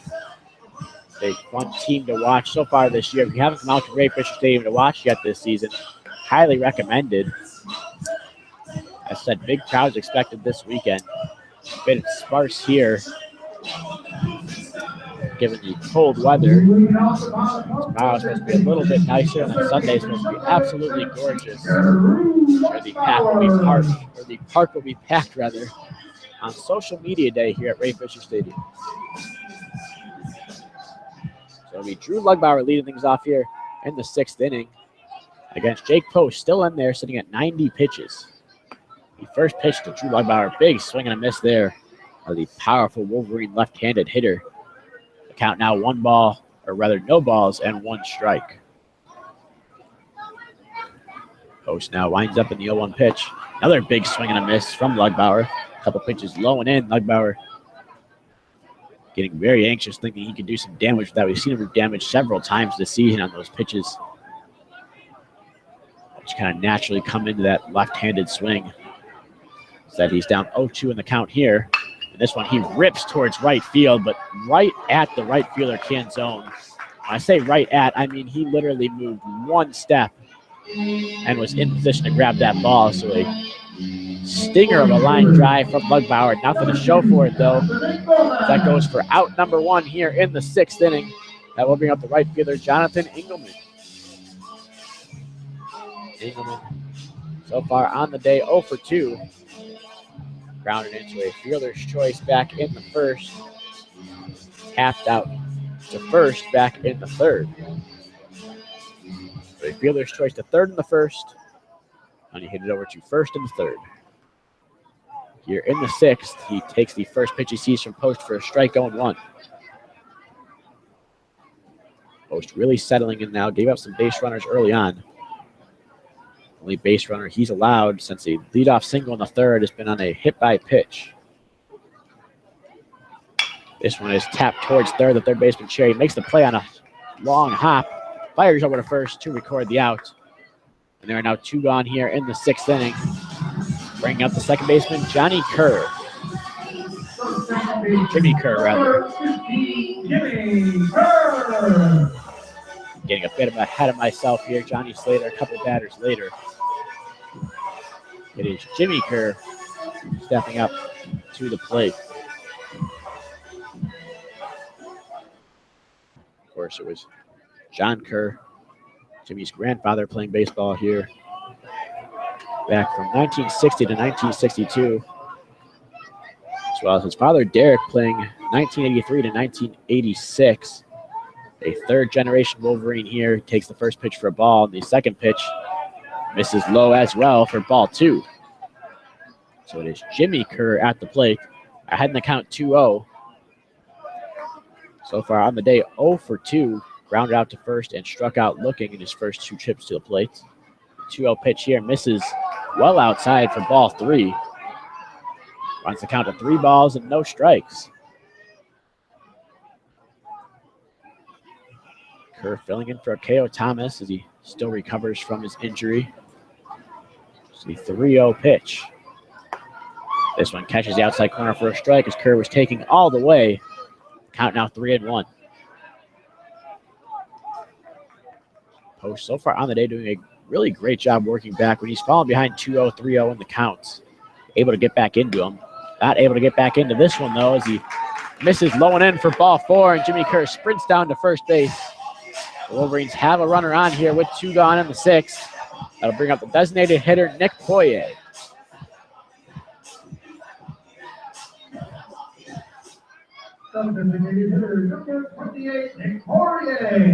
Poirier, so far on the day, 1 for 2, had a single back in the 2nd, scored the lone run of the ball game. Also struck out looking back in the 4th. Getting a long walk out to the mound here. Not sure if he's going to get his 3rd look here at Jake Post. Can't tell who the Ohio State coach walking out to the mound is. They've all bundled up in their what looks to be their winter coats. The temperature drops, the sun going down. Now we're starting to peek out from those clouds just a bit. Able to provide a pretty scenic sunset here at Ray Fisher Stadium.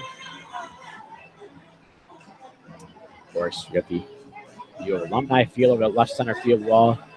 The pink Michigan flags flying at the Michigan Softball Academy just this past week. Great event run by Coach Carol Hutchins, as Morris Fabry Spoonerisms running over from the softball field over to the baseball diamond. Chrysler Center over that right center field wall, the big house over the right field wall, and the sunset just to the right of that.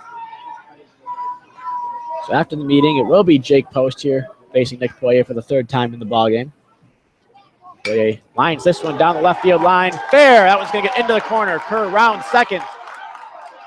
He is going to be held at 3rd as Poirier scoots into 2nd with a double.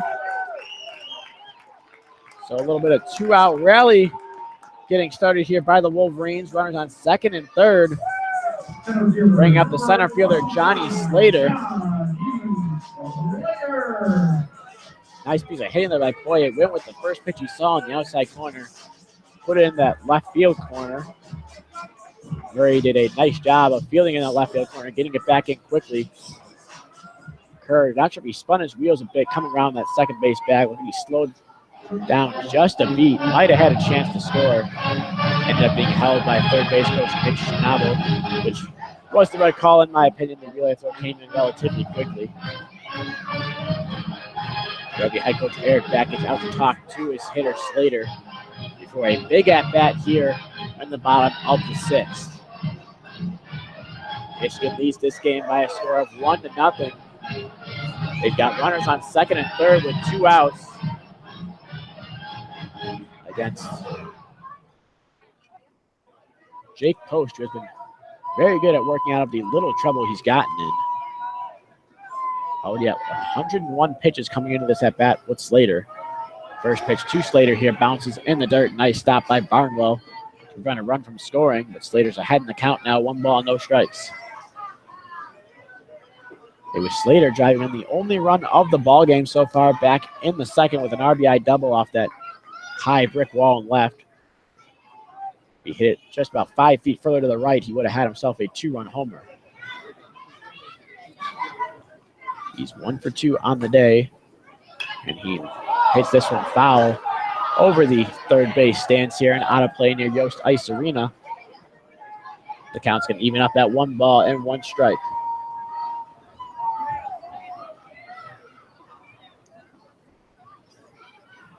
Slater now here takes a breath and steps in. And a big moment in this ballgame, a big potential for a momentum shift. Ohio State's able to get out of this inning. All momentum going into the final 3. Michigan able to score a couple. Obviously, they will gain that big shift. And Slater drives this one towards right field. Diving stop by Canzone. Can't make the play. It gets past him. 1 run is in. 2 runs are in. Slater around 2nd. He's going to try for 3. He's going to get in there with a slide. No throw.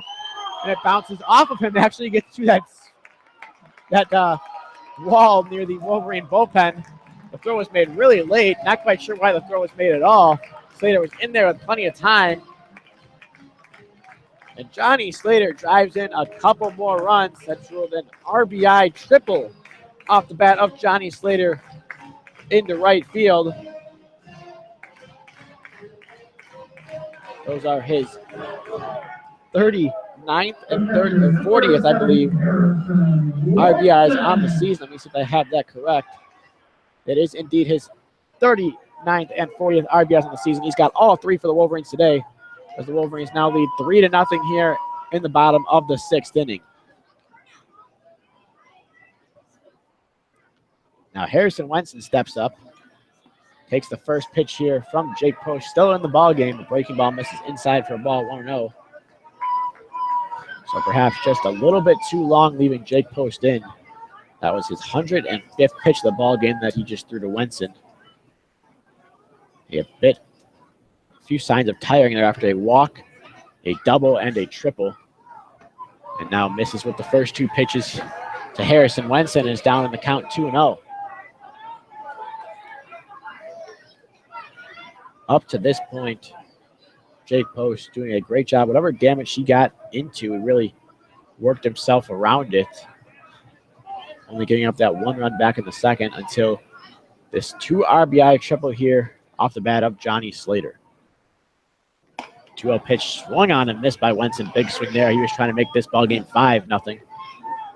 Try to put that one in the jet stream as the wind blowing out towards left center yet again.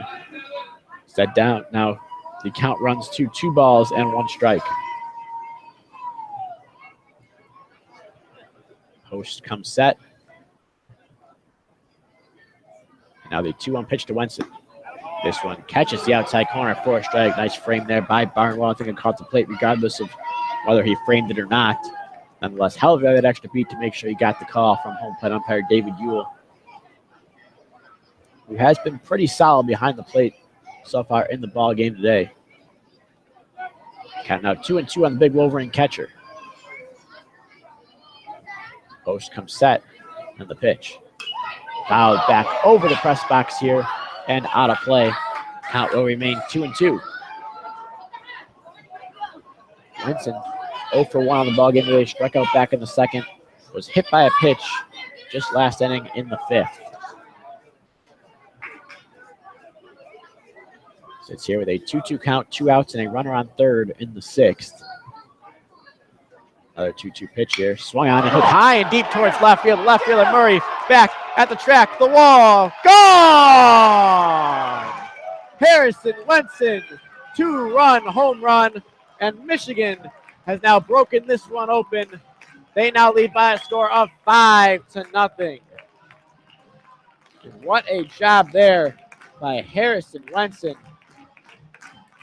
Found himself in a 2-2 count, fouled off a tough pitch behind the plate, got one to his liking, and he did not let it go past. Absolutely crushed that ball. Got it up into that wind, like you said, blowing out towards left center. And that one may have made it to those bleachers out there at Alumni Field. Can't quite tell from where I'm sitting. All I know is that ball was a blast, and it will signal the end of the day for the right-hander Jake Post. Post line will be closed on the ball game. He goes 5 2/3 inning, gives up 6 hits, 5 runs, all of them earned. Walked 3, struck out 5. Really, that line doesn't do him justice. He was extremely good for most of the ball game today. Just the wheels kind of fell off here with 2 outs in the 6th. Entered this inning with just under, or right around 90 pitches or so. Retired the very first 2 batters he saw. And a walk, double, triple, and home run given up. And he will now take his post on the dugout bench. We'll get the name and number for you of the new Ohio State starter, or rather the new Ohio State pitcher. Looks like it's going to be senior left-hander Joel Stoll. Stoll on the year. This will be his 20th appearance. The most worked pitcher out of the Ohio State pitching staff. He has a 3.98 ERA, does have a save to his credit. Just over 20 innings pitched. He struck out 23, walked 9, and has a 205 batting average against. He will face the top of the Wolverine order here. Jake Bivens coming to the plate with 2 outs here in the 6th. Michigan scoring 4 times, all with 2 outs to stretch their lead to 5-0 over the Buckeyes of Ohio State. This is the first game of a 3-game series here at Ray Fisher Stadium this weekend. Tomorrow, a 2 p.m. Eastern Time start. And then Sunday, a 4 p.m. Eastern Time start to wrap things up.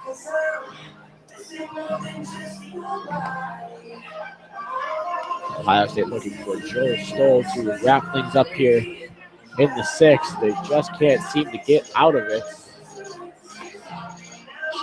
As the senior lefty looks about ready to go. So Ohio State perhaps going with the lefty-lefty matchup here, with the lefty Bivens stepping up to the plate.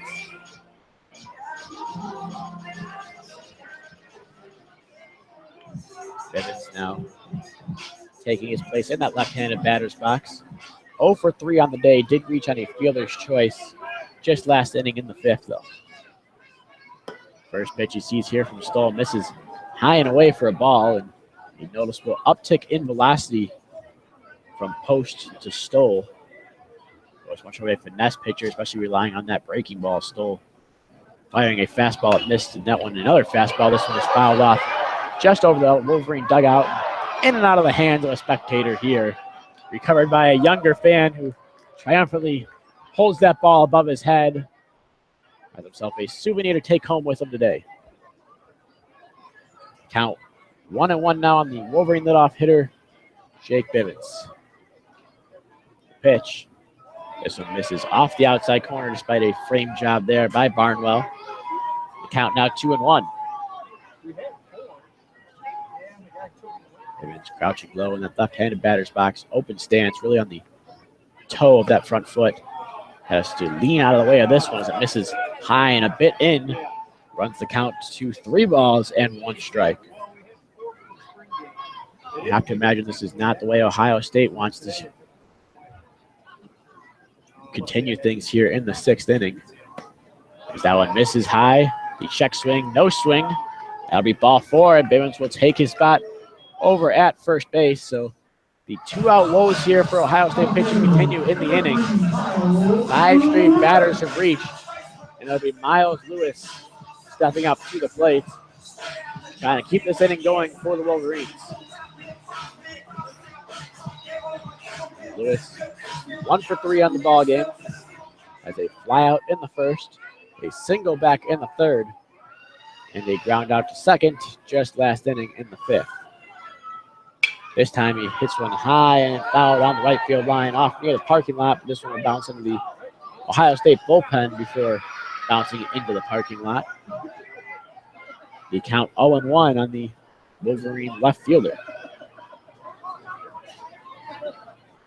Bivens again dancing over there off that first base bag. Slightly less aggressive with the lefty Stoll on the mound.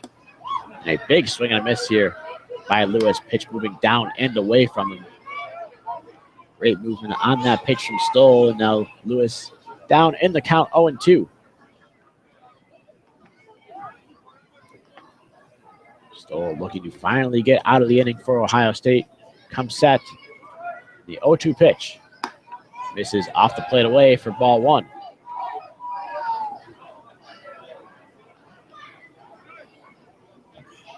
Lewis takes a second to take the helmet off, flip back the hair.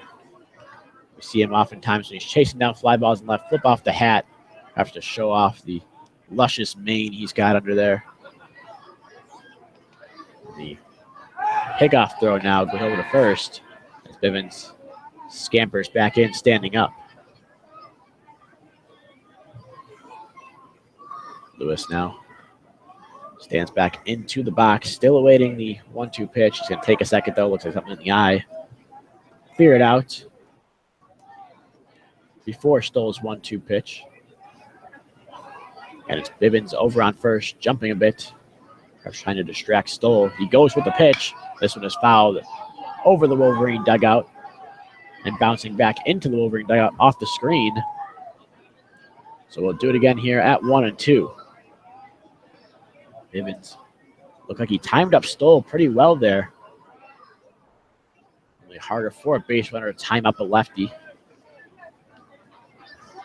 Maybe a little bit more deceptive with their moves over to first. See if he's going again here with another 1-2 pitch. He is not, and this one misses low and in. Blocked by Barnwell. Bivens thinks about going, but walks back to the first base bag, and the count now 2-2 on Miles Lewis. And it seems like today when Jake Bivens is on the base pass, it's almost a game inside of a game, just watching him dance out there, seeing if he's going or not. Here on the 2-2 pitch, he scampers back as there's a pickoff throw before the 2-2 pitch. He's back in standing. Reading the lefty Stoll really well so far.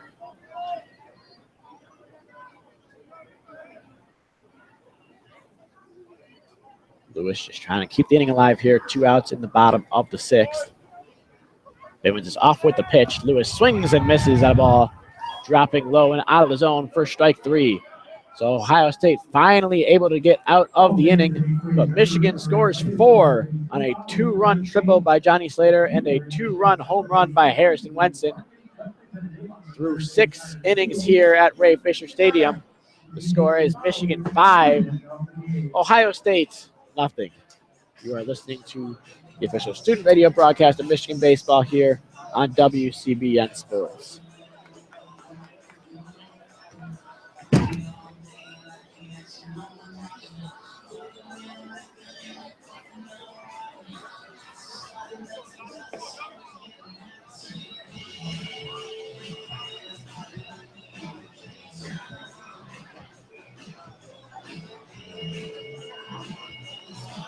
So it'll be Oliver Jaske out to the mound for the 7th inning of work. Currently sits at 75 pitches through 6 innings. We've yet to see any action in the Wolverine bullpen aside from Jaske keeping loose between innings. It was a long half inning there on the bottom of the 6th. Didn't look to be ticketed for that way. The first 2 Wolverine hitters were retired. Now the next 5 Wolverine hitters reaching base. 4 of them coming around to score. So Jaske with a bit more of a cushion here. We'll see if he's a little more aggressive. Not that he hasn't been aggressive today. Counting the strike zone, keeping Ohio State off balance. Good movement, especially on that pitch, moving down into lefties, low and away from righties. Here he will start off facing a lefty, the freshman Dominic Canzone. Right fielder who dove on the Johnny Slater triple, wasn't quite able to make the plays. It got past him, went all the way to the wall. He'll get his 3rd look here of the day at Jaske. This one is fouled over the stands on the left side and out of play for strike number 1. Canzone so far seen 2 pitches in each of his first 2 at-bats. Flew out in the 2nd, singled in the 4th. If the pattern holds, we'll see some action here on the 2nd pitch of this at-bat. Here it comes. It misses just off the plate away for a ball. Evens the count to 1-1.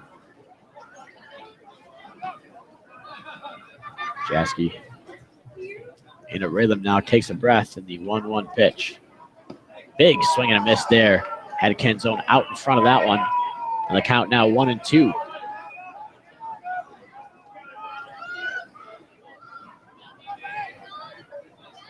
Jaske now gets his sign, the 1-2 pitch. Swing and a miss for strike 3. Made Canzone look silly there. He was just able to get a piece of it, fouled it straight into Harrison Wenson's glove. According to home plate umpire David Ewell, that will go down as Oliver Jaske's 10th strikeout of the day. He's got double digits. And the catcher, Jacob Barnwell, will try his luck once again against the ace for the Wolverine staff, Oliver Jaske. First pitch you see in this at-bat is lined towards right field. The right fielder, Engelman, coming in. He has to stop and play it on a hop. So that'll go down as a single. Barnwell's first hit of the ball game, and Ohio State has a runner on first here with 1 out in the 7th. Zach Ratcliffe now coming to the plate, the big right-handed designated hitter for Ohio State. I say big right-hander. I mean, he stands in there at 6'5", 230. Grad transfer from Columbus Academy. First pitch he sees here in this at-bat from Jaski misses low and away for a ball, 1-0. So far, Ratcliffe 0 for 2 on the ball game. Struck out looking back in the second. Rounded out to short in the fifth. The 1-0 pitch here. Check swing. No swing as that one missed low. Count now 2-0. Ratcliffe for the first time today in control of the count against Jaski. Jumping over that first base is Barnwell, but this one is hit towards right. Hooking, slicing towards the line, but Ingman able to go back and make the grab for out number 2. Looked like Ingman might have had a little bit of trouble reading that ball for a second there as it was slicing towards the line, also slicing deep near that corner. The wind may have had an effect in moving that ball just a bit, still blowing out towards left center. Nonetheless, Ingman able to record the out, so 2 gone, 1 on. That'll bring up Bo Coolin. First pitch here to Coolin. Squares around the bunt, then pulls back and takes it for a strike, 0-1. Coolin, the first baseman, not exactly the speediest of folks, but Lugbauer playing way back at third. The middle infielder shifted over near that right side. Berdar about 10 feet to the left of second base. This one is grounded through the hole on the right side for a base hit. So Wolverines had him shaded right, but not quite in the right spot. And Engleman, once again, getting on top of that ball quickly and firing it back in. Barnwell unable to go to third on the play. But that is Bo Coolin's second hit of the ball game, or rather his first hit of the ball game. He was robbed earlier by Michael Berdar. So now there will be runners at first and second with 2 outs. That'll bring up Shea Murray. Murray, the senior left fielder, stands in that right-handed batter's box at 6'6". This time he swings and misses. They pick up the run to first. Stopped by Bivens. He's able to knock it down and scampers to go get the ball. A crazy play there. I'm not sure how Barnwell didn't advance. I'm sure he'll hear it from the coaches. All in all, it was a strike on Shea Murray on the swing and the miss. Wenson fired down over to first, try to pick him off. Bivens was running towards the bag. The throw was more towards the second base bag. He had a dive and looked like he knocked it down with his bare hand. It trickled away near that first base coach's box. Bivens scampered on top of it. And all in all, neither runners advanced, even though Barnwell definitely could have. Bivens was a fair ways away from getting that baseball. But anyways, the 0-1 pitch now to Shea Murray is swung on again and missed. Count now 0-2. Murray already 0 for 2 on the day with 2 strikeouts. Looking to avoid the hat trick here against Oliver Jaski. Wenson gives the sign. Jaski comes set. Now the 0-2 pitch. Swing and a miss for strike 3. Ball in the dirt. Wenson picks it up, throws down to first. So the hat trick is recorded here by Shea Murray. Oliver Jaski now has 11 strikeouts on the day through 6.5 here at Ray Fisher Stadium. Michigan leads by a score of 5-0 over Ohio State. And it is time for the 7th inning stretch here at Ray Fisher Stadium.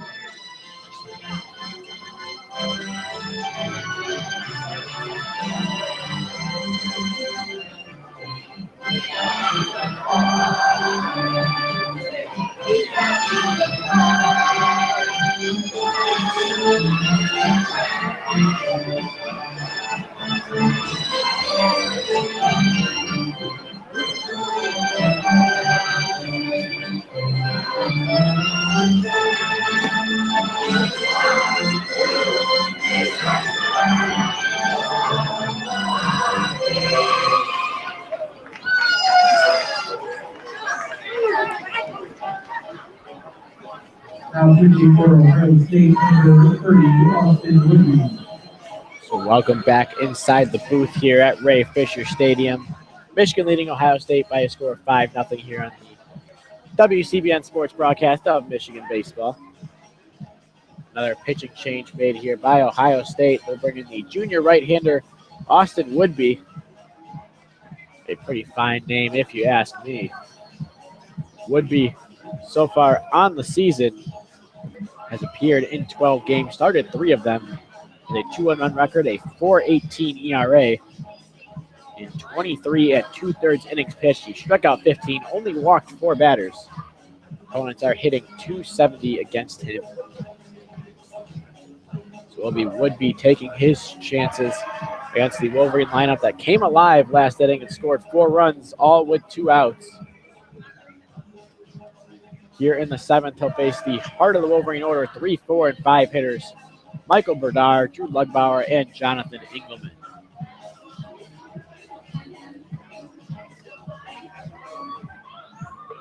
So will be Berdar getting his first look of the day at Woodby. First look for any Wolverine here at Woodby. Berdar so far on the day 0 for 2. Did record a walk back in the first inning. All 3 of those previous plate appearances coming off of the starter, Jake Post.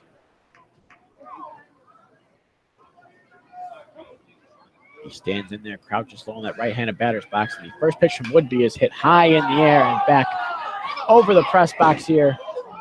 Rather, on top of the press box. Rolling just out of play. The count's going to be 0-1.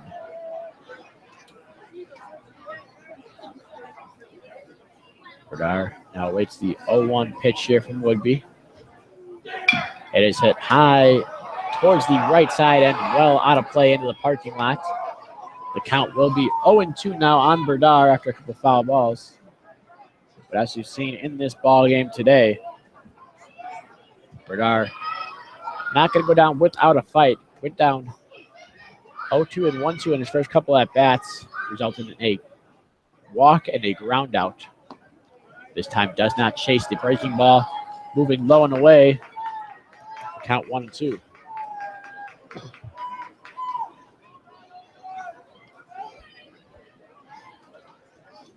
Berdar now sits in there, the 1-2 pitch. This one is off the hands, it sounds like. Maybe broke the bat. That's what it sounded like to me. Berdar carrying the bat all the way down the first base line as Coolin picks it up at first, takes it to the bag himself. Berdar showing the bat to home plate umpire David Ewell. I think he did indeed break that metal bat. So a bit of a bizarre play there. He'll go down as a 3 unassisted. And Berdar's going to need himself a new bat, it looks like, I'm assuming. We'll see what happens in his next plate appearance. I'm watching him in the dugout now as Drew Lugbauer steps up to the plate.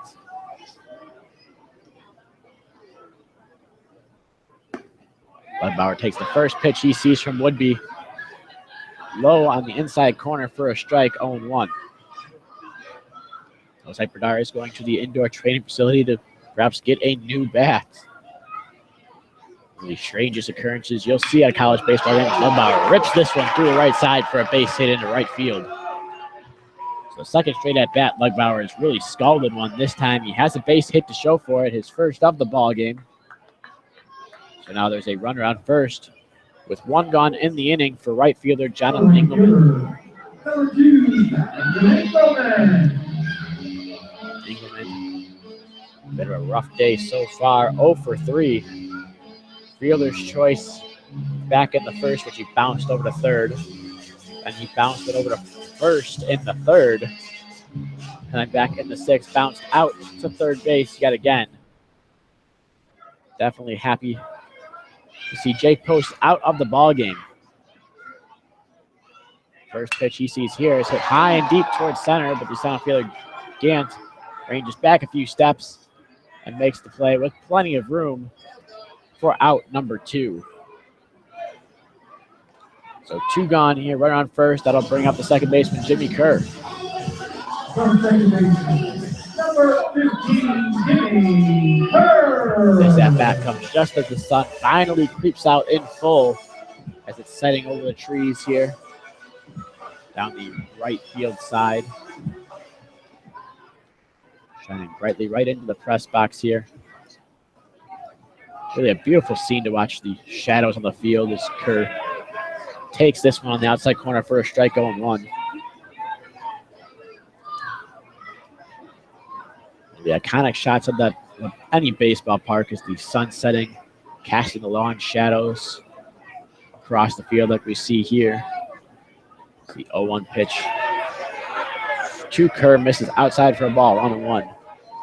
Shadows not obstructing the pitcher's, or rather the hitter's view of the pitcher's pitch. It doesn't quite cross between the pitcher's mound and home plate. Rather, the shadow on the indoor track and field facility comes to about halfway between the mound and second base as the 1-1 pitch misses low and away, brings the count to 2-1 on Kerr.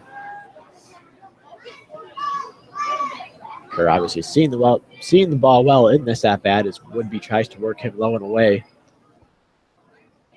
Kerr 0 for 2 on the ball game. Has a walk and a run scored back last inning in the 6th. This time he hits one high in the air down the left field line, hooking foul into the Wolverine bullpen. So the count will even up at 2 balls and 2 strikes.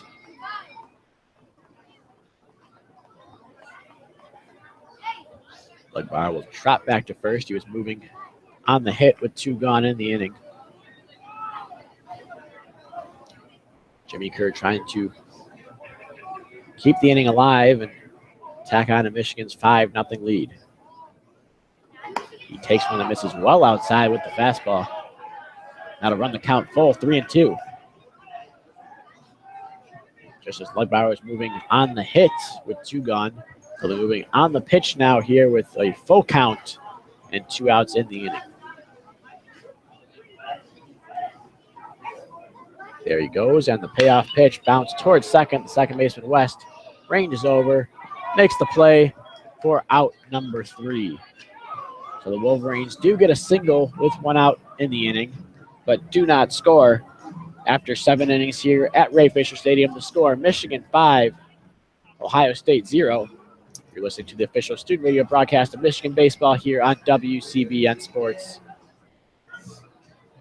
Thank you all for listening today, and like I said, catch the rest of the broadcast so far. Catch the rest of the broadcast this weekend, rather. If you really enjoy the broadcast so far, any broadcast we put on here at WCBN Sports, we encourage you to check out WCBNsports.org. Got plenty of interesting blogs, podcasts, as well as links to our broadcasts and Twitter feeds on the website. Speaking of Twitter, you can follow along with us on Twitter, at WCBN Sports. A good one here today. Michigan leading 5-0 to begin the 8th. And really the spearhead of the effort, the starting pitcher for the Wolverines, Oliver Jaske, who was back out there to start the 8th inning. Only had 88 pitches in the ballgame. His line so far, 7 innings pitched, 5 hits, no runs, no walks, 11 strikeouts. So far, just a dominant outing from Oliver Jaske. And with another 2 strikeouts recorded last inning, doesn't look to be slowing down just quite yet. He'll take his shot at the bottom of the Ohio State order, Noah West, leadoff hitter Jalen Washington, and the center fielder Trey Gant. First, it will be the second baseman, Noah West, getting his 3rd look at Jaske today. He's currently 1 for 2.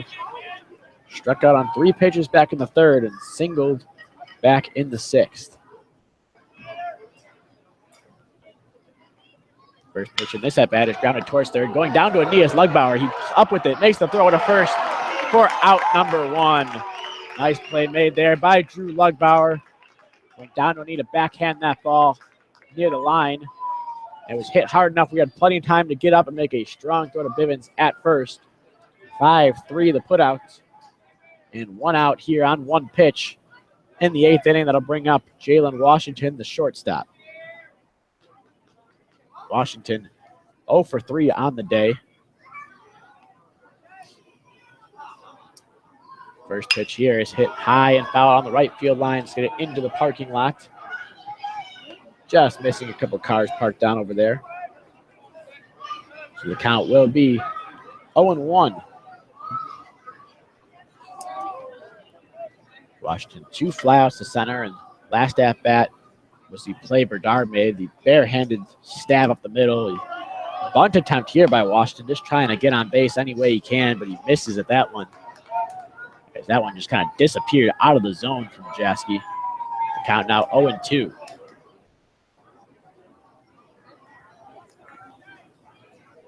And so far, Washington, one of only 2 Ohio State starters yet to succumb to the strikeouts of Oliver Jaski.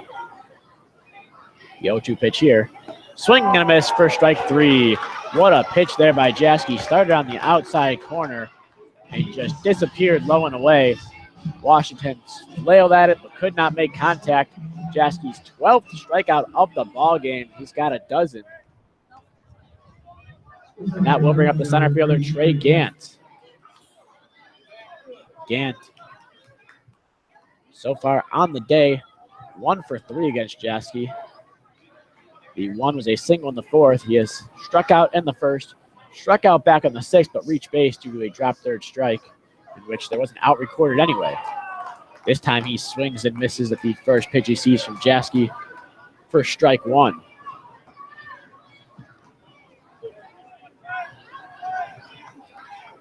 Gant now the speedy center fielder steps in that left-handed batter's box. The 0-1 pitch, another swing and a miss. Had an offering from Jaski. Now down in the count 0-2. Jaski now looking to get out of this inning, still under 100 pitches. He's at 94 and up 0-2 in the count here against Trey Gant. Pitch. Swung on and missed at a ball in the dirt. Wenson Fields throws down to first for out number 3. And a baker's dozen worth of strikeouts here from Oliver Jaski. 13 of them on the ball game in 8 innings of work. We'll see if that's all he records on the day.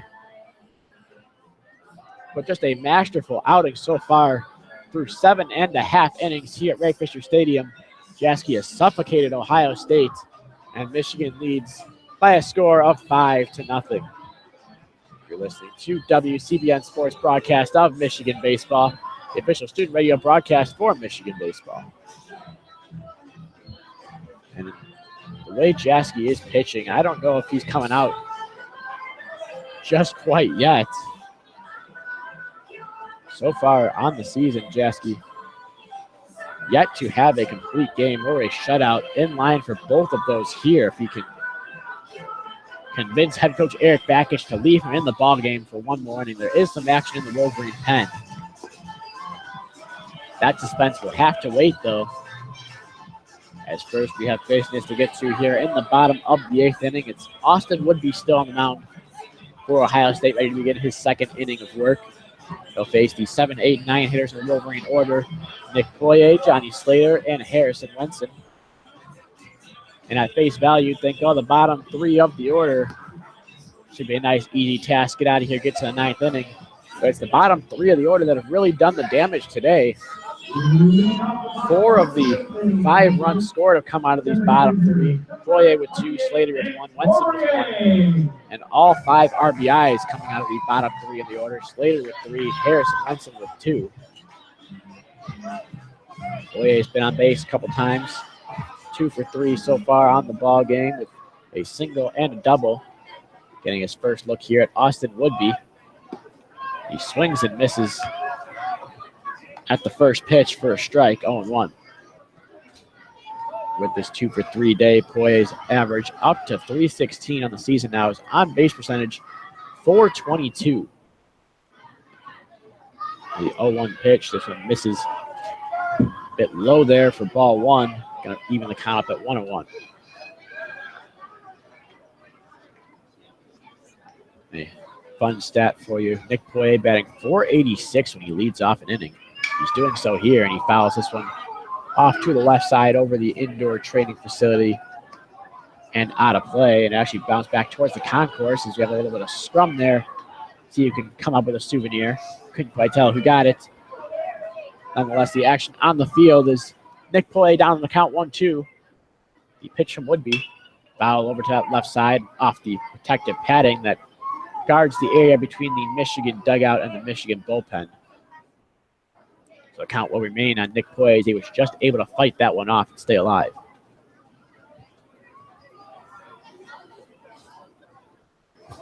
Coincidentally, Poye's best at bat of the day might have been the one that he struck out looking on. He went 9 pitches in that at bat. This time he grounds over to short. Nice easy play there for Washington. He scoops, throws, and out at first as Coolin was just able to keep his toe on the bag as he stretched out to field that one.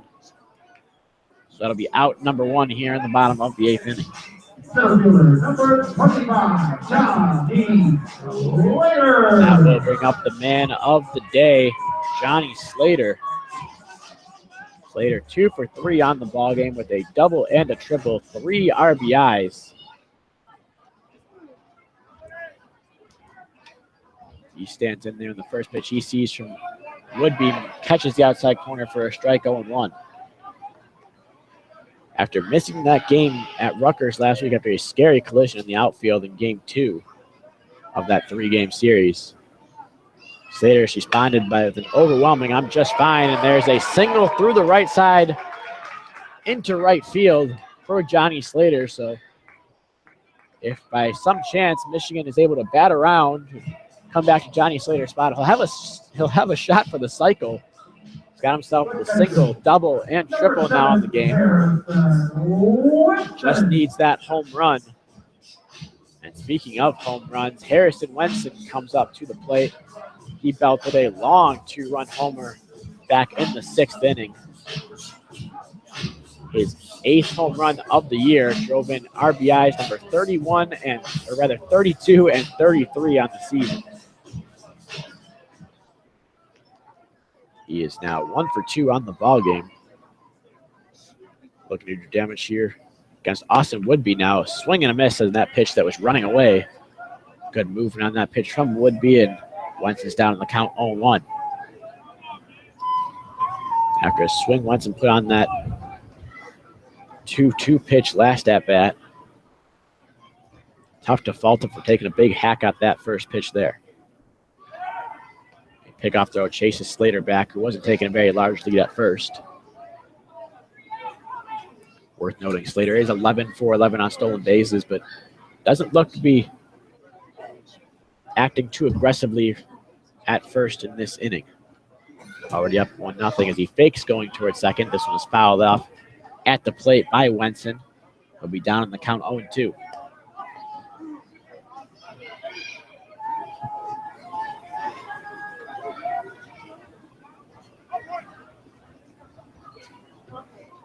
Wenson with that home run boosted the average up just a bit more to 215 on the season. Kind of boosted up just a bit that here. He's down in the count 0-2. This one is hit high in the air towards center, but Washington ranging out the shortstop, the center fielder, Gant sliding in to make the grab. Nice play there by Gant. I thought Washington, the shortstop, had a beat on it, was going to make the play. Instead, Gant showing off the speed, sprinting in and making a sliding grab for out number 2. Nice play made there by Gant. Now that he runner on first, 2 gone in the inning. Wolverines going back to the top of the order in Jake Bivens.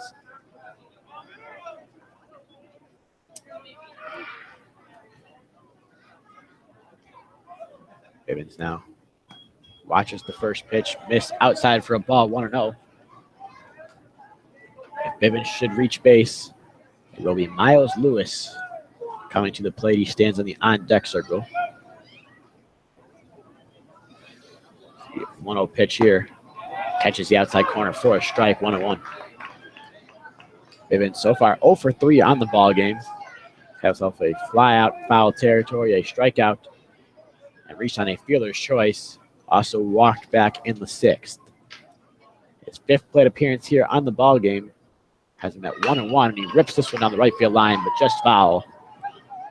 Relatively easy call there by first base umpire Nathan Thompson, as it wasn't very far away from staying fair, but was still pretty obviously foul. Bivens now down in the count 1-2. Would be tossed another pickoff throw over to first. Chase Slater back to the bag. Again, Slater back in standing. Again, not with a very aggressive lead at first. Already up 5-0 here in the bottom of the 8th inning. Would be sets now in the 1-2 pitch upcoming. Hit high in the air and deep towards right center field. Canzone and Gant running back at the wall. Off the wall. Slater will come around to score from first. It'll be Bivens stopping at second. So Bivens gets in on the hit parade here. He has an RBI double in the 8th, and Michigan has stretched their lead out to 6-0. Slater hustling around from first. I think he may have been going on the pitch. Couldn't quite tell. Didn't look to be going full speed. It was kind of an awkward start there from Johnny Slater, but nonetheless able to speed around from first and score on that double from Bivens. And now the last hitter in the Wolverine order to get a look at Austin Woodby stepping up to the plate. It will be Miles Lewis. Lewis 1 for 4 on the ball game.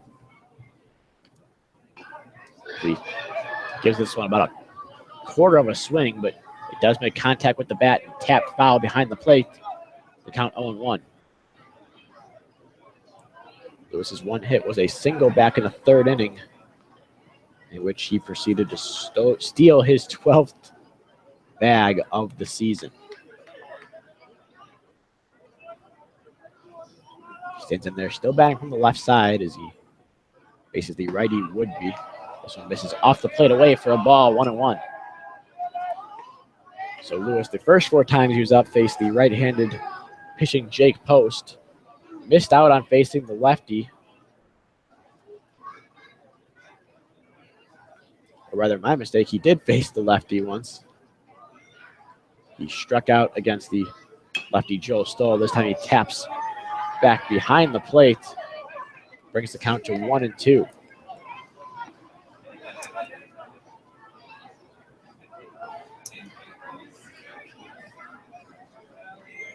Lewis here down in the count 1-2, looking to avoid his second strikeout of the ball game, second strikeout in consecutive at-bats. Would be looking to get out of the inning, only allowing 1. The 1-2 pitch. Called, strike 3. Looked like it may have been a little bit low, but painted right at the knees on that one by Woodby. A nice pitch there. Sets the Wolverines down in the 8th inning. But the Wolverines are able to score 1 more run in that 8th inning. After 8 here at Ray Fisher Stadium, the score sits at Michigan 6, Ohio State 0. You're listening to the official student radio broadcast for Michigan baseball on WCBN Sports. And there comes Oliver Jassy jogging out of the dugout, out to resume work here in the 9th inning. He's sitting at 95 pitches. Looking for his very first shutout and complete game of this season.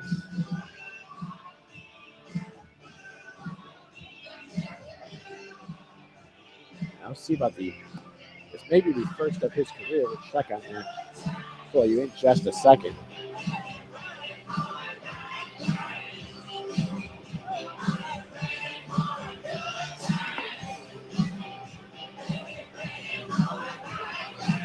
So it will indeed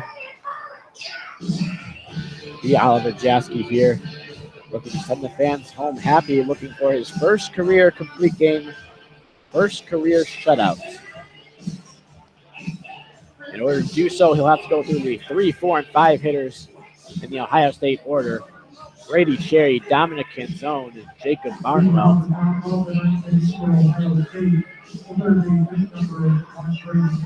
it will be Brady Cherry leading things off here in the 9th. So far 0 for 3 against Jassy on the day. 2 strikeouts and reached on a fielder's choice. The fans giving Jeske a nice round of applause when he came out of the dugout. Really want to see him finish this ball game off. First pitch here to Cherry is check swung and fouled off over the netting on the right side, out of play.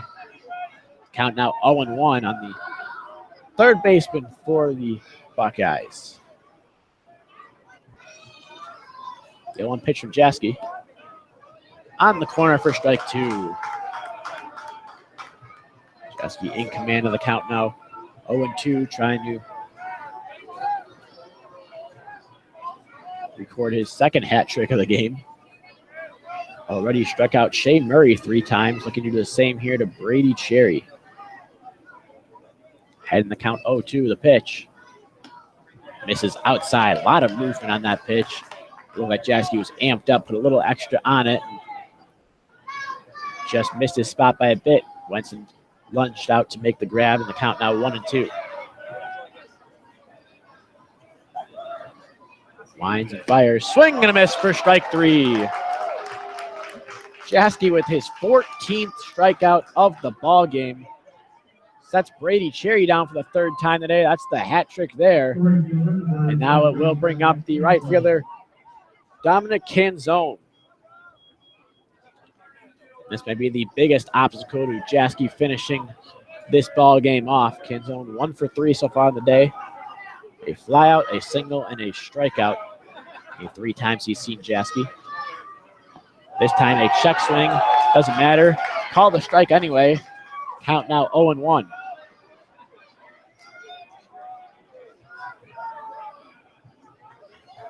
Jeske dialed in now. Stares right at his catcher Wenson. Now winds up in the 0-1 pitch. Fouled back behind the plate for strike 2. Count now 0-2 on the freshman for Ohio State. Jeske now gets set and the pitch. Line towards center. Slater coming in. He's going to have to play it on a hop, though. And he'll field that one. And another single recorded here by Dominic Canzone. There's a runner on first with 1 gone here in the 9th. That will bring up the catcher, Jacob Barnwell.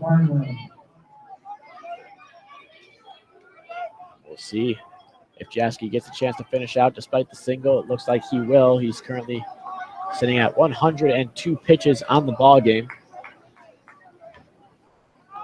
The catcher, Jacob Barnwell, stands in. First pitch of the at-bat. Just off the corner away for ball 1.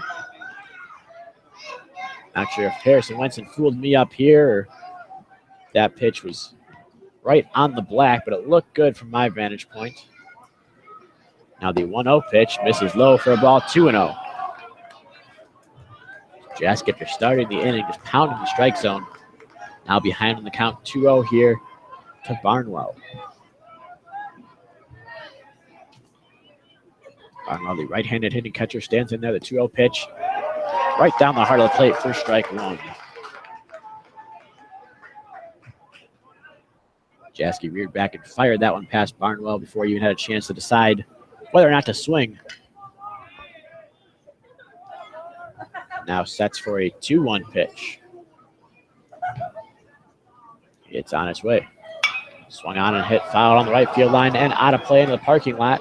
Some kids camping out under it and cannot make the grab as it goes between the fence and the Ohio State bullpen. A little skirmish there, but on the field action, Barnwell now in a 2-2 count against Jeske. Jeske comes set and the pitch. Swung on, bounce towards third. Ludbar fields, throws to second for 1. The relay throw to first. Safe. Barnwell just able to beat out the relay throw over there. So he'll be on with a fielder's choice here in the 9th. There's a runner on first with 2 gone now. That will bring up the designated hitter, Zach Ratcliffe. And Jimmy Kerr just a bit slow on the turn, had the runner Canzone bearing down on him. Made a nice pivot, but wasn't able to get quite enough on the throw. Might allow Barnwell to just barely beat it out at first. Now Ratcliffe 0 for 3 on the day versus Jasky. Stands in there. Takes the first pitch on the outside corner for strike one.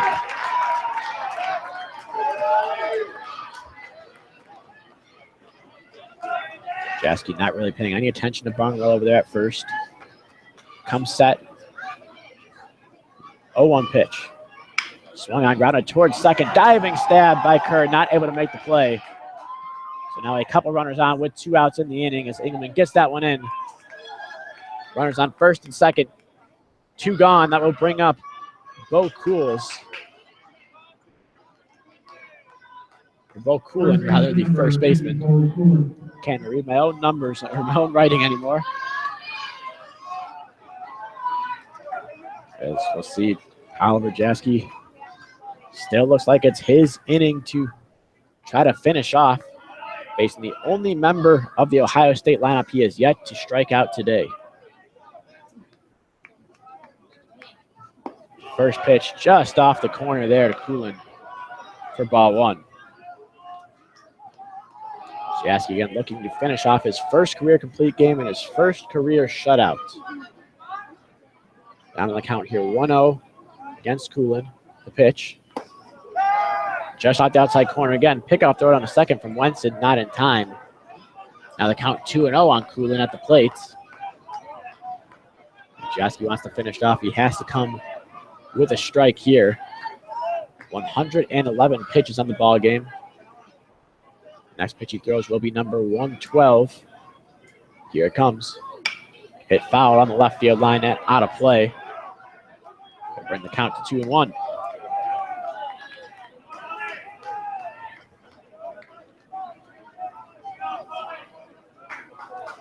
Jasky, the left-handed ace of the Wolverine staff, gets his sign, comes set.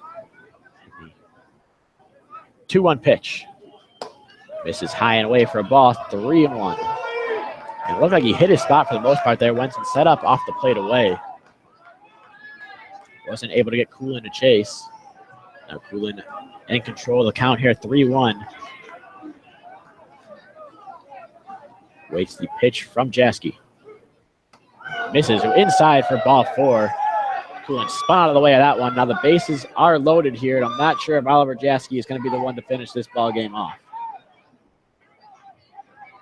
Harrison Wenson goes out to the mound, probably to buy some time for the pitchers warming in the bullpen.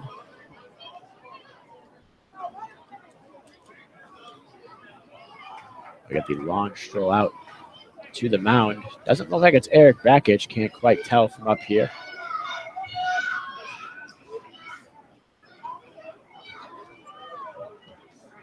It is indeed pitching coach Sean Kenny out to the mound. So Oliver Jasky may, and it does look like he is going to get the chance to finish this. One more batter, I'd imagine, is all he's got in him. Luckily for Oliver Jasky, it'll be Shea Murray, the guy who so far is 0 for 3 on the day against him with 3 strikeouts.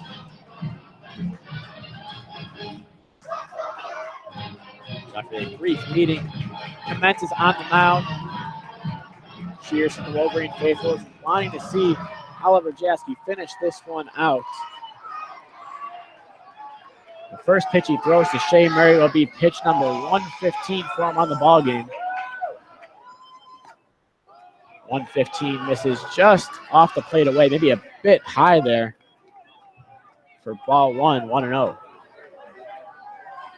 Jasky perhaps fatiguing a bit here, missing his spots. Doesn't quite have the same life on his pitches. The 1-0 pitch. That one had plenty of life, though, as it's on the inside corner for a strike, 1-1. They have spoken too soon on that one.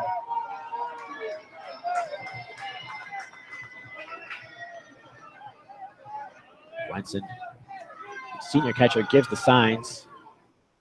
Jasky needs to go through one more time. Now the 1-1 pitch coming from Jasky.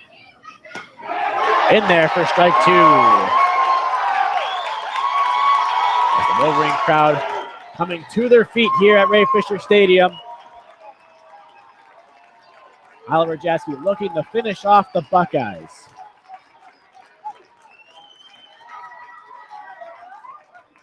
We're going to get time called first, though, as Murray steps out for a brief second.